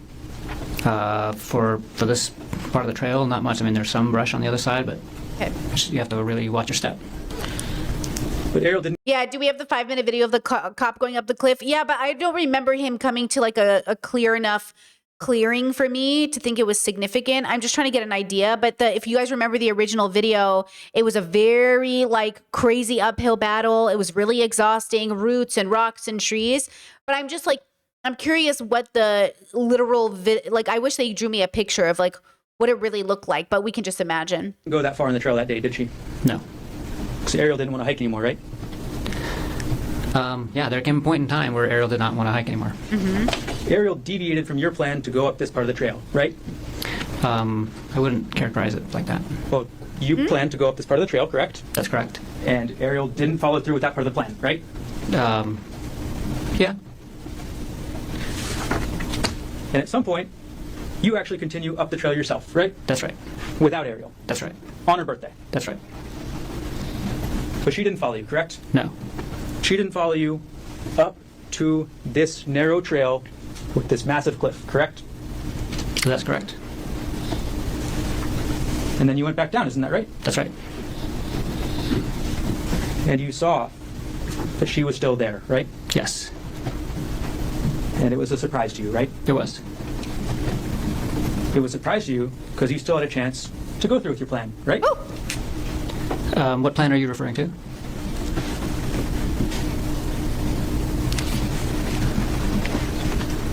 It was a surprise because you still had a chance to go through with your plan to push Ariel off the cliff. Isn't that right? That is not right at all. The area where you and Ariel ended up still had a massive cliff next to it, correct? Yes. the area where you took the selfie had a massive cliff behind it, correct? That's correct. It would work just as well as the area in this photo to push somebody off, correct? It would work just as well to push somebody off. What do you, like, I don't understand the question. Well, somebody would be just as dead if they fell off this part or if they fell off the part where you guys ended up. Absolutely. Yes. They would be as dead falling anywhere along this trail because the cliff is extremely high. I'm going to take the exhibit down. Before we get to the final parts of the trail, you testified this morning, and you said, please do correct me if I'm wrong here, that you were not sexually demanding of Ariel. Is that correct? That's correct. That is your testimony. Yes, You and Ariel went to couples counseling, isn't that correct? that's correct. And when you went to couples counseling, you testified about the counseling yesterday, right? Yes. And Oh shit, okay, they're approaching. Oh, they're back down again? No, what's happening? Oh, it's just on him? Oof. Yeah, Chad said he's so suspicious of the questions is making him look more guilty. True. Like, he's so defensive that it's not working in his favor if he is innocent. He's not, in my opinion, innocent. But if he was innocent, he's definitely not helping himself here. But he just reads as dishonest. He reads as a liar. He reads as defensive to me. Based off the evidence, I just don't foresee, based off the witness testimony, his son's testimony, any chance of this man not being guilty. Like, I just can't even get it. Also, what is up with him drinking water? Like, I know that sounds like really weird, but he is drinking, coughing, sneezing. Like, nobody has had this many tics or movements. And I'm like, bro, you got Tourette's or like, what's up? So I don't know what that's about either. Chess had emotional support water bottle. It does kind of feel like that. You know what I mean? Like, what is this? Like, why are you, I don't know. There's just like a lot of layers here that I'm not comfortable observing. Like something here, like he's just twitchy, and I get it. Like, I get anxious, I get fidgety. Like, that's what I'm trying to say. I'm trying to be empathetic as well. Cause like I do all those things, but he's just like, I personally could not be drinking water if I was on this testimony, because I'd probably have to pee, and then I'd be nervous, and then I'd be, I'd be anxious. I don't know. Just seems very strange. Okay, let's see. It looks like, how long is this gonna go for? Oh my God. Okay, I'm gonna forward it a little bit. He's looking. I'm surprised they kept the camera on him this whole time, actually. That's kind of interesting. Usually they go away and move the camera to the ceiling, but they kept it on him. Ugh. Look at him. Look at him. He always looks like he's smirking. It's really weird. Is this his neutral face? Can your neutral face always look like a smirk? I guess it can. There are some people who look like that. It's weird. Oh man, they're really talking for a while. Holy fuck. Oh my God, this has never happened before. At least not on this case. Oh my God, bro. this morning, Okay, here we go. Dr. Koenig, just to clarify one more time, you testified this morning that you were not sexually demanding towards Ariel. Was that correct? I think the question was if I ever demanded sex of Ari, and I've never demanded sex of Ari. So you never demanded it, right? That's right. How often did you want to have sex with Ariel? There was no specific number of times. It was up to every other day, right? Was what up to every other day? You wanted to have sex with Ariel and an amount up to every other day. Isn't that correct? At some point in our relationship, we had sex, I'm sure, every other day for, that period of time, but there was never a point in our relationship where what's the question? So, in December 2024, Okay. after you confronted Ariel about this relationship, you Yes. still wanted to have sex with her every other day. That is not true. We had sex for a portion of December, and it was not every other day, and I never demanded to have sex with her every other day in December or at any point in time in our relationship. And after December 24th, she did not have sex with you again, correct? After December 24th, we did not have sex again. And you testified yesterday that you went to couples counseling, correct? That's correct. And you testified that there were other issues, right? That's right. And one of those issues was an intimacy issue, correct? That's correct. Okay. Pause. Chad says to me it's weird they were having sex when they were about to get divorced. Not to me. Listen, with peace and love, girls, people are horny. If in my 20s, I never got divorced, obviously, but let me just say, lots of sex was had after the breakups. Okay. Lots of sex was happening after breakups. I think sometimes we forget how horny people are and we're messy. And so, like, you know what I mean? But, right? I will say this. Chess said, I mean, so frequently, like every other day. Well, remember that Ariel's testimony was that he demanded, in order for her to prove she loved him, she must have sex with him every other day. So this situation is specifically about a demand, right? And so that's why the him denying it is interesting. So she's saying, yeah, this is a very differing testimony from the two of them. I'm more likely to believe her, obviously, given all the other control tactics he took, rather than believe him, but here we are. And the couples therapist you saw, at least one of them was named Gemma Cannon, correct? That's right. And she had a meeting with you in December 2024, right? She met with both of us on December 27th. December 27th. So this is the same day as you had this continued fight with Ariel, right? We had, I would say, two arguments, two big arguments in December, and one was around the middle of the month, and the other one was on the night of December 26th, and then we argued about it again on the morning of December 27th, right before counseling. That's correct. So you went to counseling with both you and Ariel, correct? That's right. And you both told the counselor what your problems were, right? Yes. And the counselor, Ms. Cannon, Objection. Hearsay if we're getting to what somebody else said. The substance not coming in. Overruled. Excuse me? No. It's not substantive. Overruled. okay, so you and Ariel both told the counselor what your problems were, right? Yes. Your problem was the same problem you've talked about a lot already, right? The emotional affair. The main issue that I wanted to address was the aftermath of the emotional affair, which included a lot of different issues in our relationship. It wasn't just one thing. It was a big kind of... It was a... And Ariel also stated what her problems were, right? That's right. And the counselor listened to both of you and came up with a plan, that's right? That's right. And the counselor's plan was to deal with the intimacy issues first, correct? The counselor's plan was to deal with the issues that Ariel brought up first, yes. That was the intimacy issues? Yeah, part of it. And then you would deal with the affair afterwards, right? Yes. And not afterwards, but because, again, these are not just like things you check off, off of a to-do list. The affair was causing a lot of issues in our relationship, and addressing Why do you put it in quotation marks? the affair was causing a lot of issues in our relationship, and addressing those issues were going to take probably years, and the issues that Ari brought up similarly was also not just Sure. going to be a check off the box thing, and it's probably going to take some time. And Well, can you expand on that? What do you mean? What problems did she have? the counselor said that she's going to start off with the other issues, and not start off with the affair issues, but it wasn't just like we were going to finish the one, check it off the box, and move on to the next. There's overlapping issues, and it's all to do with the relationship. And so it's not fair to characterize it like we were going to finish one and then move on to the other. But we were definitely going to. She said, we're going to basically let's prioritize talking about the issues that she brought up first. Are you okay with waiting to address a lot of the issues to do with the affair until later in therapy? And I said, absolutely. And you testified yesterday that those issues about the affair were never really resolved. Is that right? No. Yes, that's right.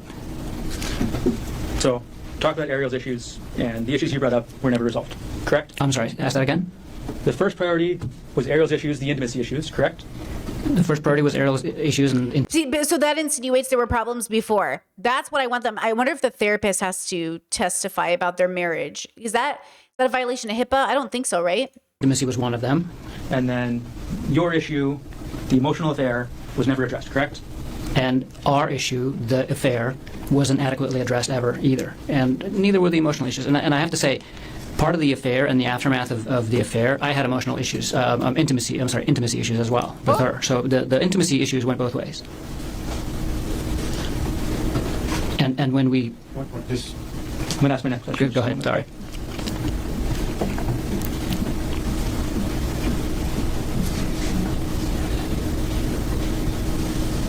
Oh, what is happening here? What does he mean by that?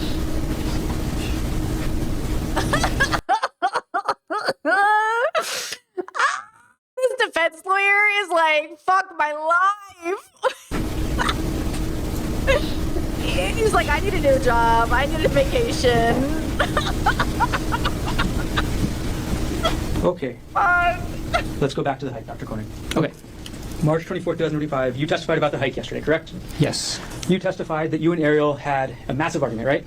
Yes. You testified that on her birthday, Ariel brought up the subject. She knew what upset you, right? I'm sorry. You didn't testify to that, but that is what happened, correct?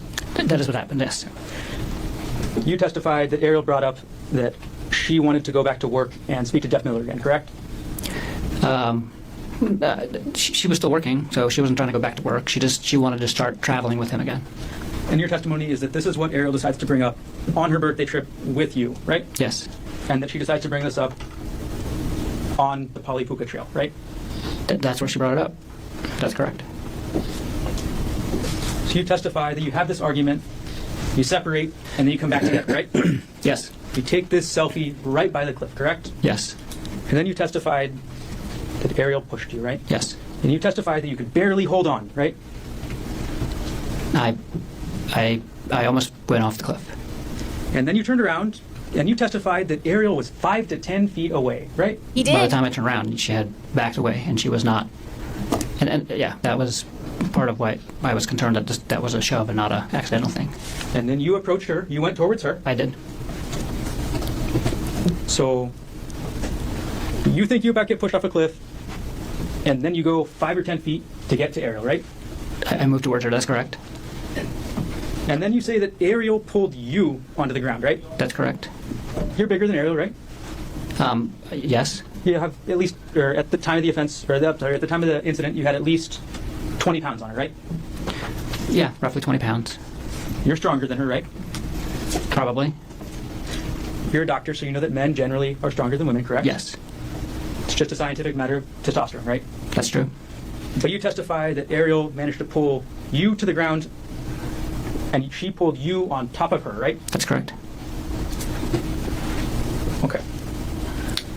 Then you testified that Ariel wouldn't let you go from on top of her, right? That's correct. You testified that she wrapped her legs around you, right? She wrapped at least one leg around me. Yes, Yesterday you said legs, right? I think I said leg. It was at least one. And you testified that she grabbed your testicles, right? She did. And that she wouldn't let go, right? That's right. All this time, you were on top of her, right? That's correct. And then you testified that Ariel took that rock. I'm going to grab Exhibit 2 right now.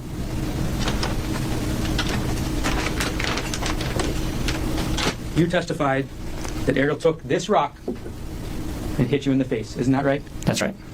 And you said the first hit, she got me kind of good, right? That's right. And you said she kept trying, right? That's right.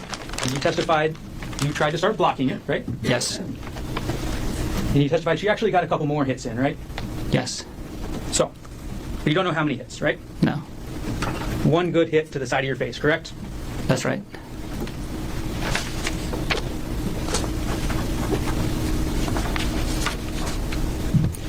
I'm going to publish State's Exhibit 236.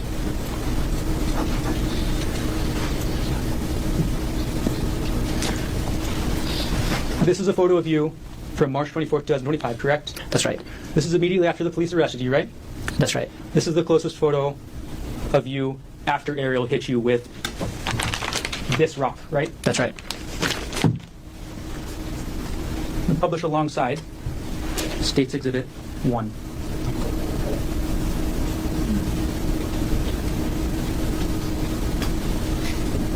I guess it's blurred because it's graphic, I guess. I don't know. Okay, so on the right side, we have you after Ariel got one good hit with you with the rock, right? That's right. Now on the right side, we have you after Ariel kept hitting you with the rock and got a couple other less good hits. Is that right? That's right. On the left side of the screen, you testified that you hit Ariel 2 times, right? That's correct. On the left side of the screen, we have the results that you say you hit her only 2 times, correct? That's correct. Let's move on to the next day. We're going to publish States, I'm sorry, not the next day. We're going to publish States D30 on the right side. I'm sorry, Defense 30 on the right side. Okay, look at the right side of the screen, please. This photo on the right side of the screen is you at the hospital, correct? That's correct. You at the hospital on the night of March. Okay, Chet says I watched this yesterday and they're showing her bloody head. Well, I showed her bloody head yesterday on my video edit because I wanted people to see what he did to her. So if you need to see those pictures again, you can go watch my clip from yesterday, part 5. Because yeah, it's gruesome and you should see what he did to her. March 24th, 2025, correct? That's correct. This is you at the hospital. And I'm glad they're showing the photos because I think people casually don't know what to imagine when people say I got hit in the head with a rock or my husband hit me or I experienced domestic violence.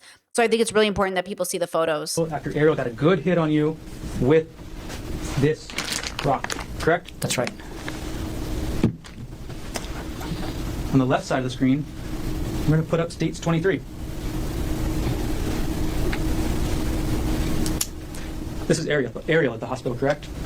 That's right. This is Ariel at the hospital after your 2 hits, correct? That's right.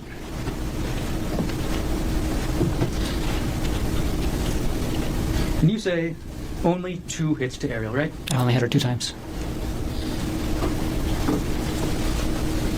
This is the front of Ariel's face after those 2 hits, right? Yes. Wow. States 22. Thank you. Put up states 27. This is Ariel's hand after those. This is Ariel's hand after those 2 hits. I haven't right? seen Yes. this one of Ariel. And lastly, Wow. we'll put up on the left side states 1, 2, 8. Ugh. On the left side of the screen, that's Ariel on March 25th, 2025, correct? I don't know when that picture was taken, but I'll take your word for it. That's Ariel the day afterwards, right? Like I said, I don't know when that picture was taken, but I'll take your word for it. We'll publish on the right side states 239.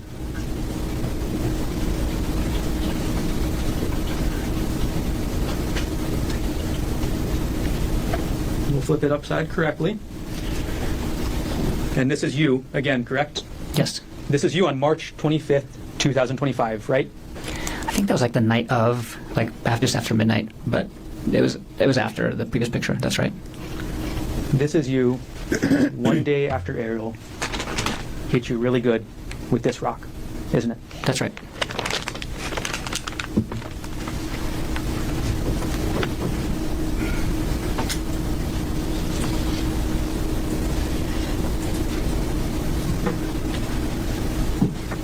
Take the recess? I'm sorry. Should we take the recess? That's a good time. Oh. Ladies and gentlemen, let's take our afternoon recess. Okay, so the prosecution says they have no further questions, and now which is very interesting, actually. I'm kind of shocked. Really? Oh, okay. After those hospital photos, so now the defense. Okay, Gerhard, I'm going to just try to jam through this. I know it's been a long day. You were asked about going into detective mode. Why did you go into detective mode when you saw these things and learned about what Ariel had been doing or communicating, the way she was communicating with Mr. Miller? Why did you go into detective mode? I just needed to find out details about the relationship. Okay. For you, it was something you were searching for information.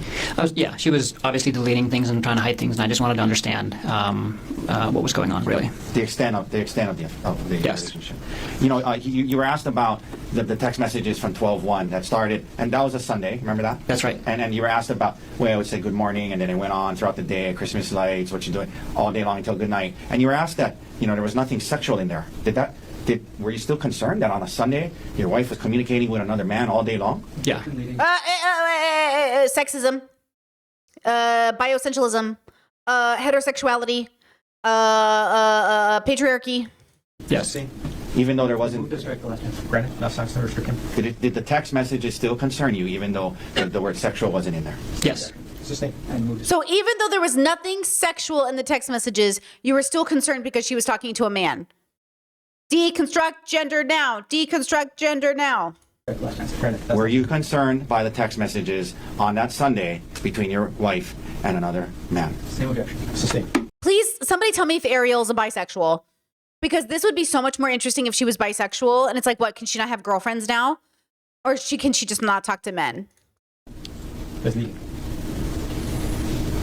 How did you feel about the text messages on that Sunday between your wife and another man? I was very worried.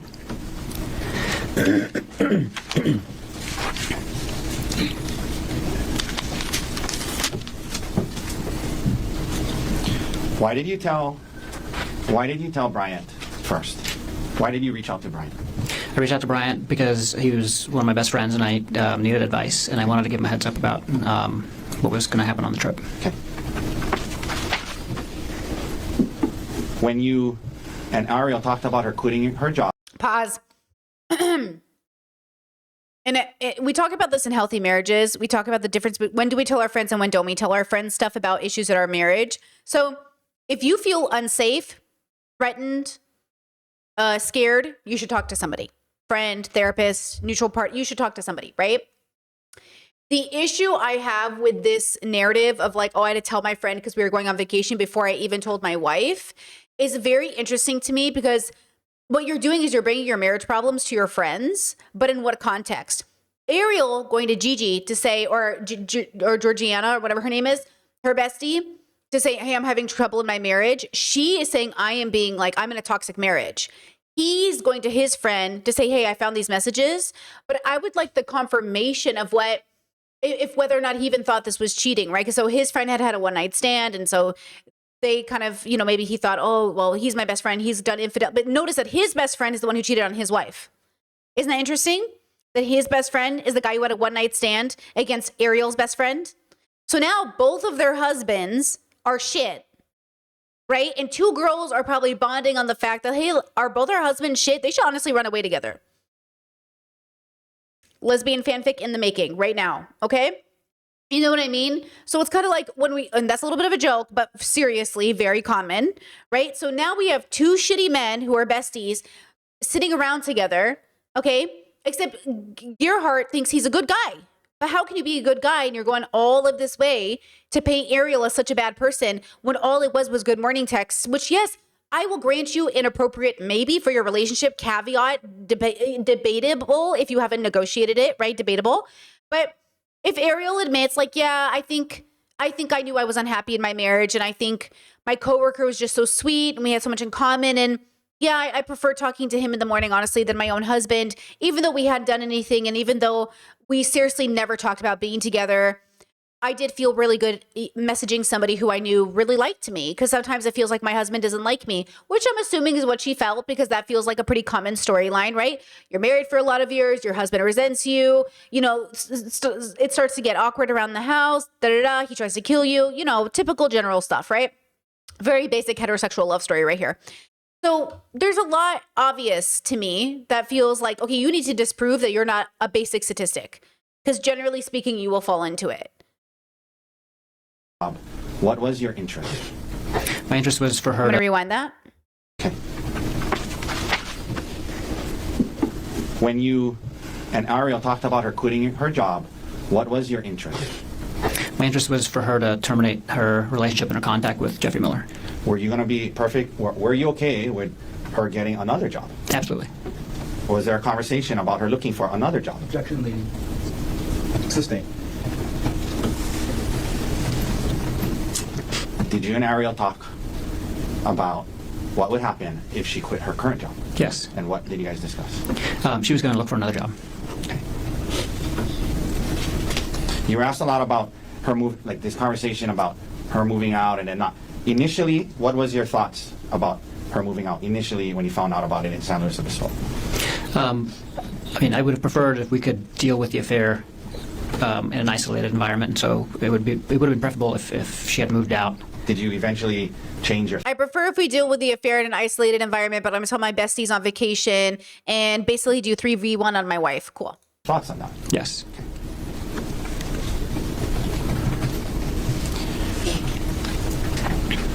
You were asked about monitoring her communications. Is there anything you learned? Look, in an ideal marriage, this would have been an embarrassing moment in Ariel's life and a wake-up call for Gerhardt to have a different relationship in his marriage. Another situation could have occurred like, oh my God, I'm so sorry you found those messages. You're right. I've just been feeling so neglected and so alone. And, I just had a baby a year and a half ago and I'm back to work and I'm so stressed and I just feel like our marriage isn't where it used to be. And I'm sorry. Like I really, nothing happened. I promise you nothing happened. You're right. Like, I think I've been running away from a conversation that I've needed to have with you. And I really dropped the ball. And then he could go, okay, I get that. Life is stressful. Our jobs are so intense right now. We're juggling all these kids and school and life is hard right now. Especially since nothing happened yet. And since we know that it was just inappropriate. I love you. Let's work on it. I get it. Human's gonna human. He's like, things are going to happen. I can see why you feel neglected. Like, things have definitely been hard. Let's work on it. Instead, it was, you ruined our life. You separated our kids. You're ruining other. Like, he jumped to the biggest conclusions that were so, like, this was so repairable in a big way. If you had just responded differently. Now, maybe he didn't feel like that was the response he wanted to have. Okay, then divorce her. Why stalk her, look into her files, be super fucking weird, check her phone? Just divorce her. It feels like he wanted to punish her and never let her go, which is why we don't like him. Because I think a normal, sane person would have just been like, hey, it's over. Learned in the audiobooks about that.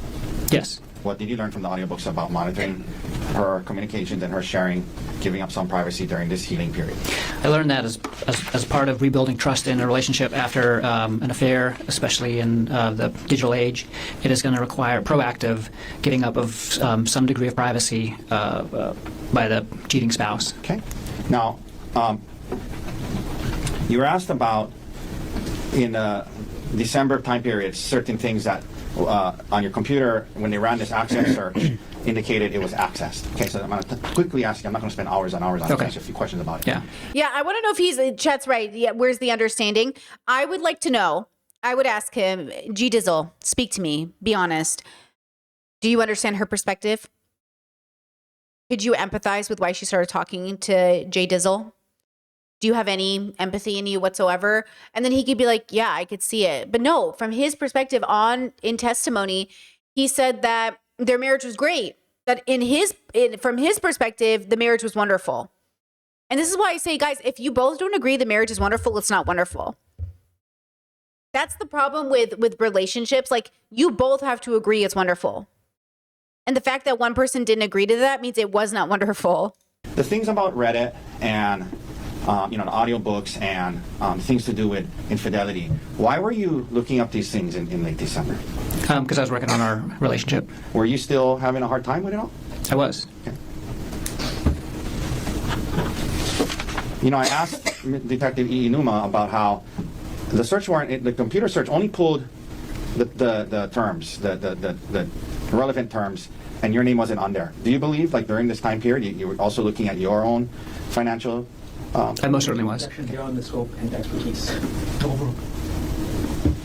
Do you believe you were also looking at your own financials at the time? Yes, I most certainly were. But you heard Detective Inuma say that search only pulled the ones with her name, yeah? Yes, I heard that.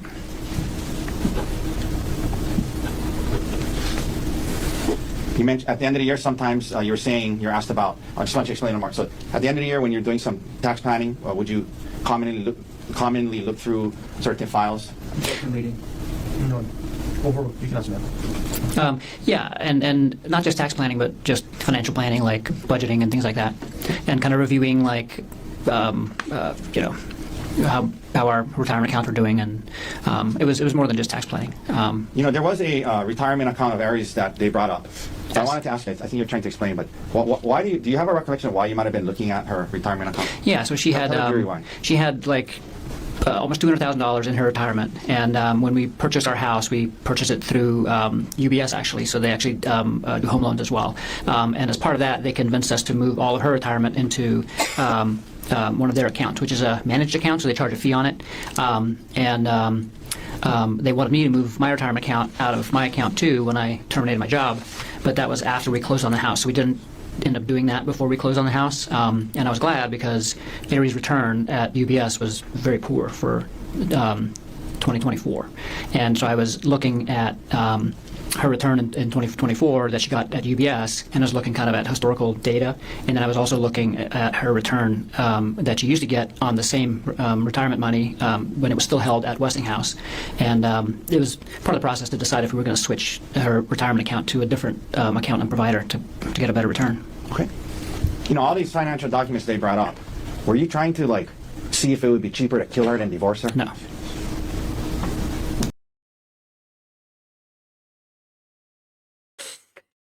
That was crazy. Yo, okay, hold on. To get a better return. Okay. All these financial documents they brought up, were you trying to, like, see if it would be cheaper to kill her than divorce her? No.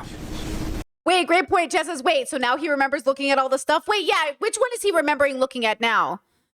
I guess he remembers some of it, but not all of it. But what a crazy fucking question from defense. Jesus. He really wants to get TikTok famous, this defense lawyer. He's like, boom, mic drop, post it. Clip is king.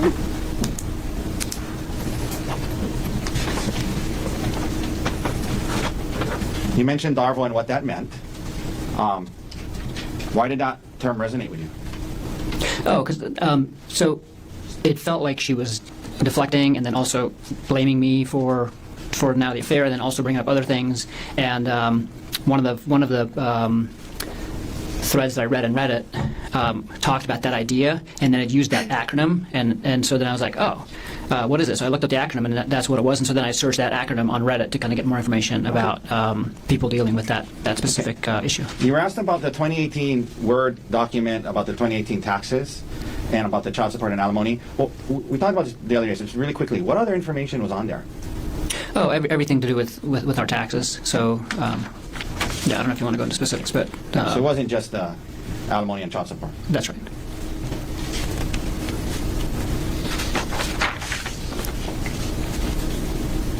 Do you typically wake up early in the morning? Yes.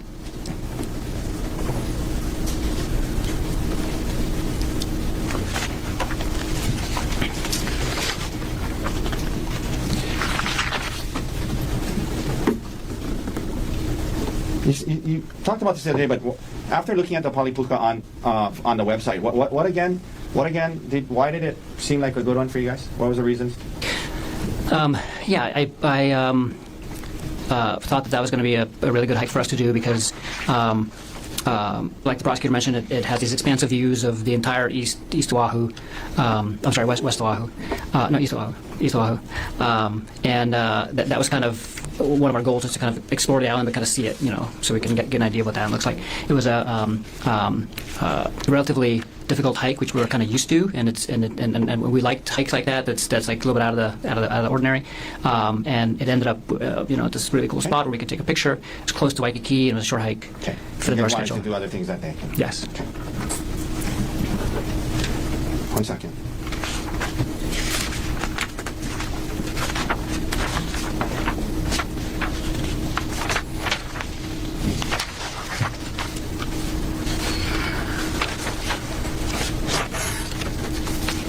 Now,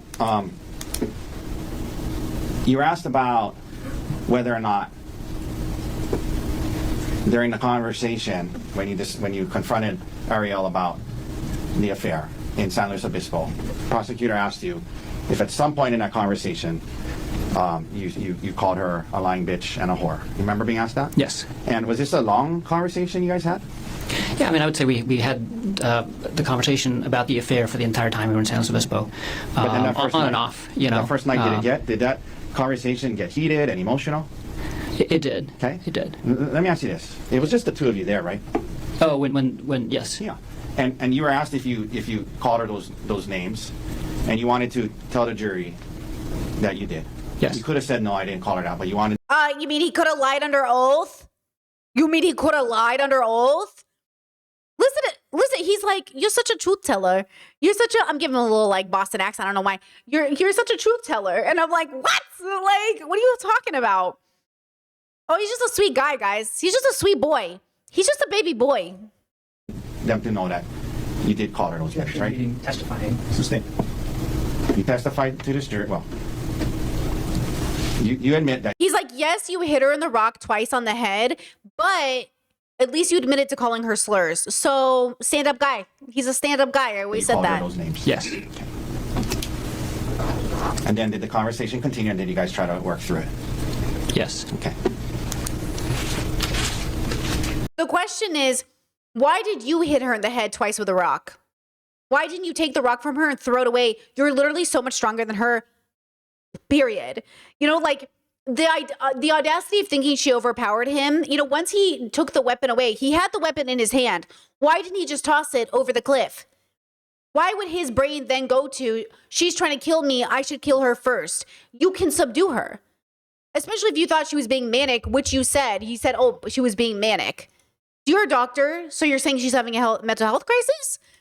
Again, the idea should be that I understand we all do different things in self-defense, but usually if, the the hope is, and especially if he's been married to her and some other of his children, and it came truly out of the blue, that you would think, hey, what the fuck is wrong with you?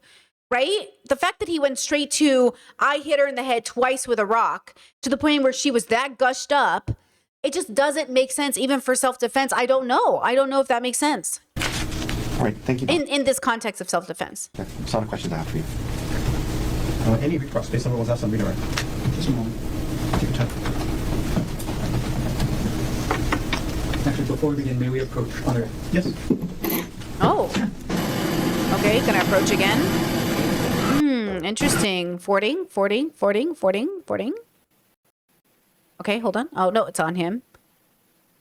I'm just surprised he kind of came with a beard. He kind of looked more cutesy without the beard, like a little bit more approachable, especially when he was a little chubbier. Him skinnier with a beard does make him look more mean, I think. I don't know, though.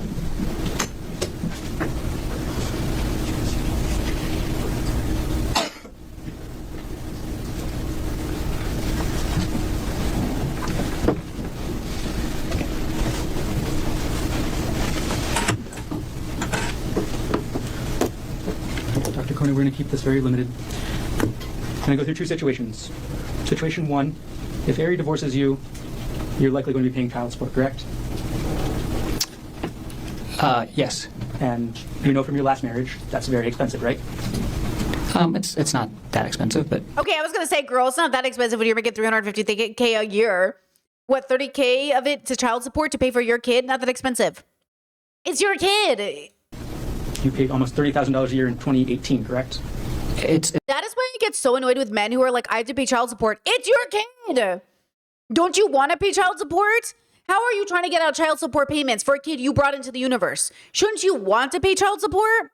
Now, alimony, I understand. In some ways, alimony, we got to figure that out. This is why I say everybody should be working. But also, it's your kid. You should want to be paying child support. Guys, I'm pro alimony. Don't get wrong. Misogynists use alimony against women all the time. But I'm just saying, in a future where we're all working, there's some conversations I'd like to have with grown adults. You know what I'm saying? But also, it's your child. Pay child support. it's not a reason why I wouldn't divorce her if we had a good reason for it. Is all I'm saying. If Ariel divorces you, Wait, what? Rewind? you paid almost $30,000 a year in 2018, correct? It's not Okay. a reason why I wouldn't divorce her if we had a good reason for it. Is all I'm saying. If Ariel divorces you, if she divorces you, you're likely the one that's going to be paying child support. That's correct? If we ended up getting a divorce, I would be paying child support. Correct. If Ariel ends up divorcing you, you don't get anything from her life insurance, correct? If Ariel, if we get divorced, neither one of us gets either one of our life insurances. Makes sense. Ariel divorces you, you don't get any of her retirement accounts, correct? If we get divorced, well, that's not true. No,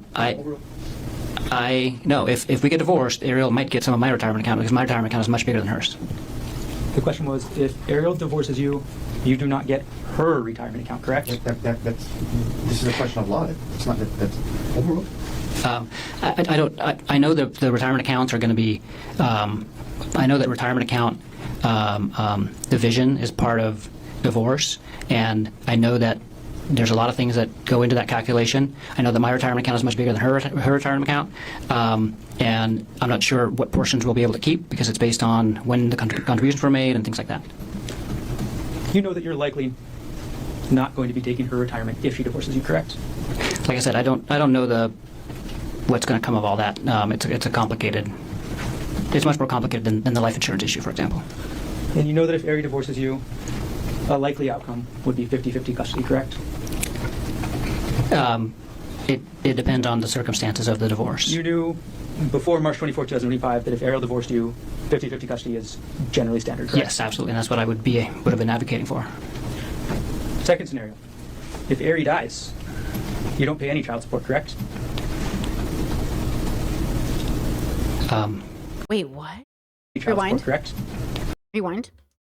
Second scenario, if Ari dies, you don't pay any child support, correct?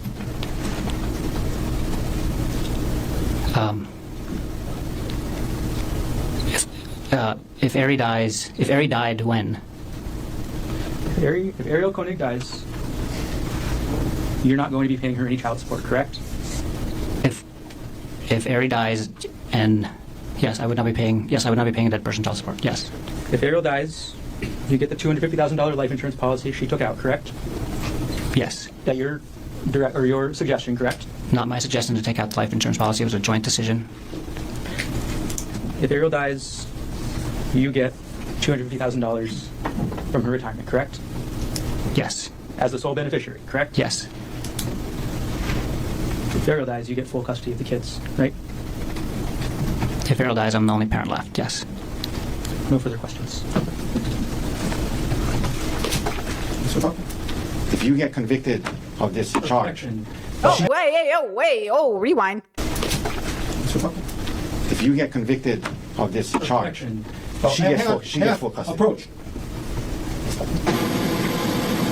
Ooh, he sounded mad. Ooh, the judge sounded mad. He was like, the fuck do you just say in my courtroom? Okay, fording. It's almost over, guys. We're almost done. And then they're going to go live again today. So we'll talk about it Monday, Tuesday. Yes. Wait, what? Asked about, Let's rewind. Okay. you were asked about custody. Yes. Love your voice? Yes. More than I can describe. Excuse me? More than words can describe. Do you want to fight Ariel for 50-50 custody in the divorce? Absolutely. Okay. You were asked about Pause. in the divorce? Absolutely. Do you want to fight Ariel for 50-50 custody in the divorce? Absolutely. Why would you fight Ariel for 50% custody if she tried to murder you? Ariel's going for full custody. He's going for 50-50 now? Or is this prior to the event? Let's listen to it again. Okay. More than I can describe. Excuse me? More than words can describe. Do you want to fight Ariel for 50-50 custody in the divorce? Absolutely. Okay. What the fuck is that question? What the fuck was that literal question? Didn't you just say she tried to kill you? So why wouldn't you fight for full custody now? You were asked about how if she died, you would have got $250,000. How much money would Ariel have gotten if you died? Over $2 million, including the life insurance and the retirement. Let's talk about that. How much life insurance did you take out on your life for her? 1.5 million. And that was in this January to March time period? Yes. During that time period, you decided to take out $1.5 million of life insurance on your life for her, right? Yes. You had more retirement than her? Yes. And if you died, that would go to her. Yes.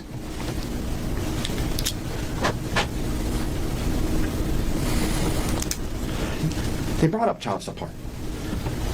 Throughout, when you were, your two older kids, they asked you about that. After you and their mom split up, did you pay child support? Yes. Did you feel it was the right thing to do? Yes. Did you want to do that for your kids? Yes. If you and Ari got divorced, would you be willing to pay child support? Yes, absolutely. Would you do financially whatever you needed to do to make sure your kids had a good life? Yes. All right, thank you, Gerhard. Any other questions? No further questions. Doctor, thank you. You can return back to Council State. That's it? It's over? Mr. Rotakia, does the defense wish to present any other evidence? Can we approach? Sure, come on. Oh, approaching again. Okay, let's see. Oh, is this his parents? Oh, shit, because his parents were supportive, right? These are them? Damn, bro. That's crazy. Just know if this was my brother, I would be in court and I'd be on Ariel's side. Just so you know, I would be there. Because I would love my brother unconditionally through this process. My love doesn't change. The context of our social interactions do, though. And I always choose women over my brothers. That's kind of a rule. Because, you know, if anyone's at fault, almost always a brother. Period. I have yet to have a case where it wasn't my brother's fault. I'm waiting. Trust me, if it's not my brother's fault, I'll defend him. But the way men are raised under patriarchy, the men, people are, you know what I mean? Like, look at this. All right, let's see. Fording. Ladies and gentlemen, I'm going to release you for the day. Okay, it's over.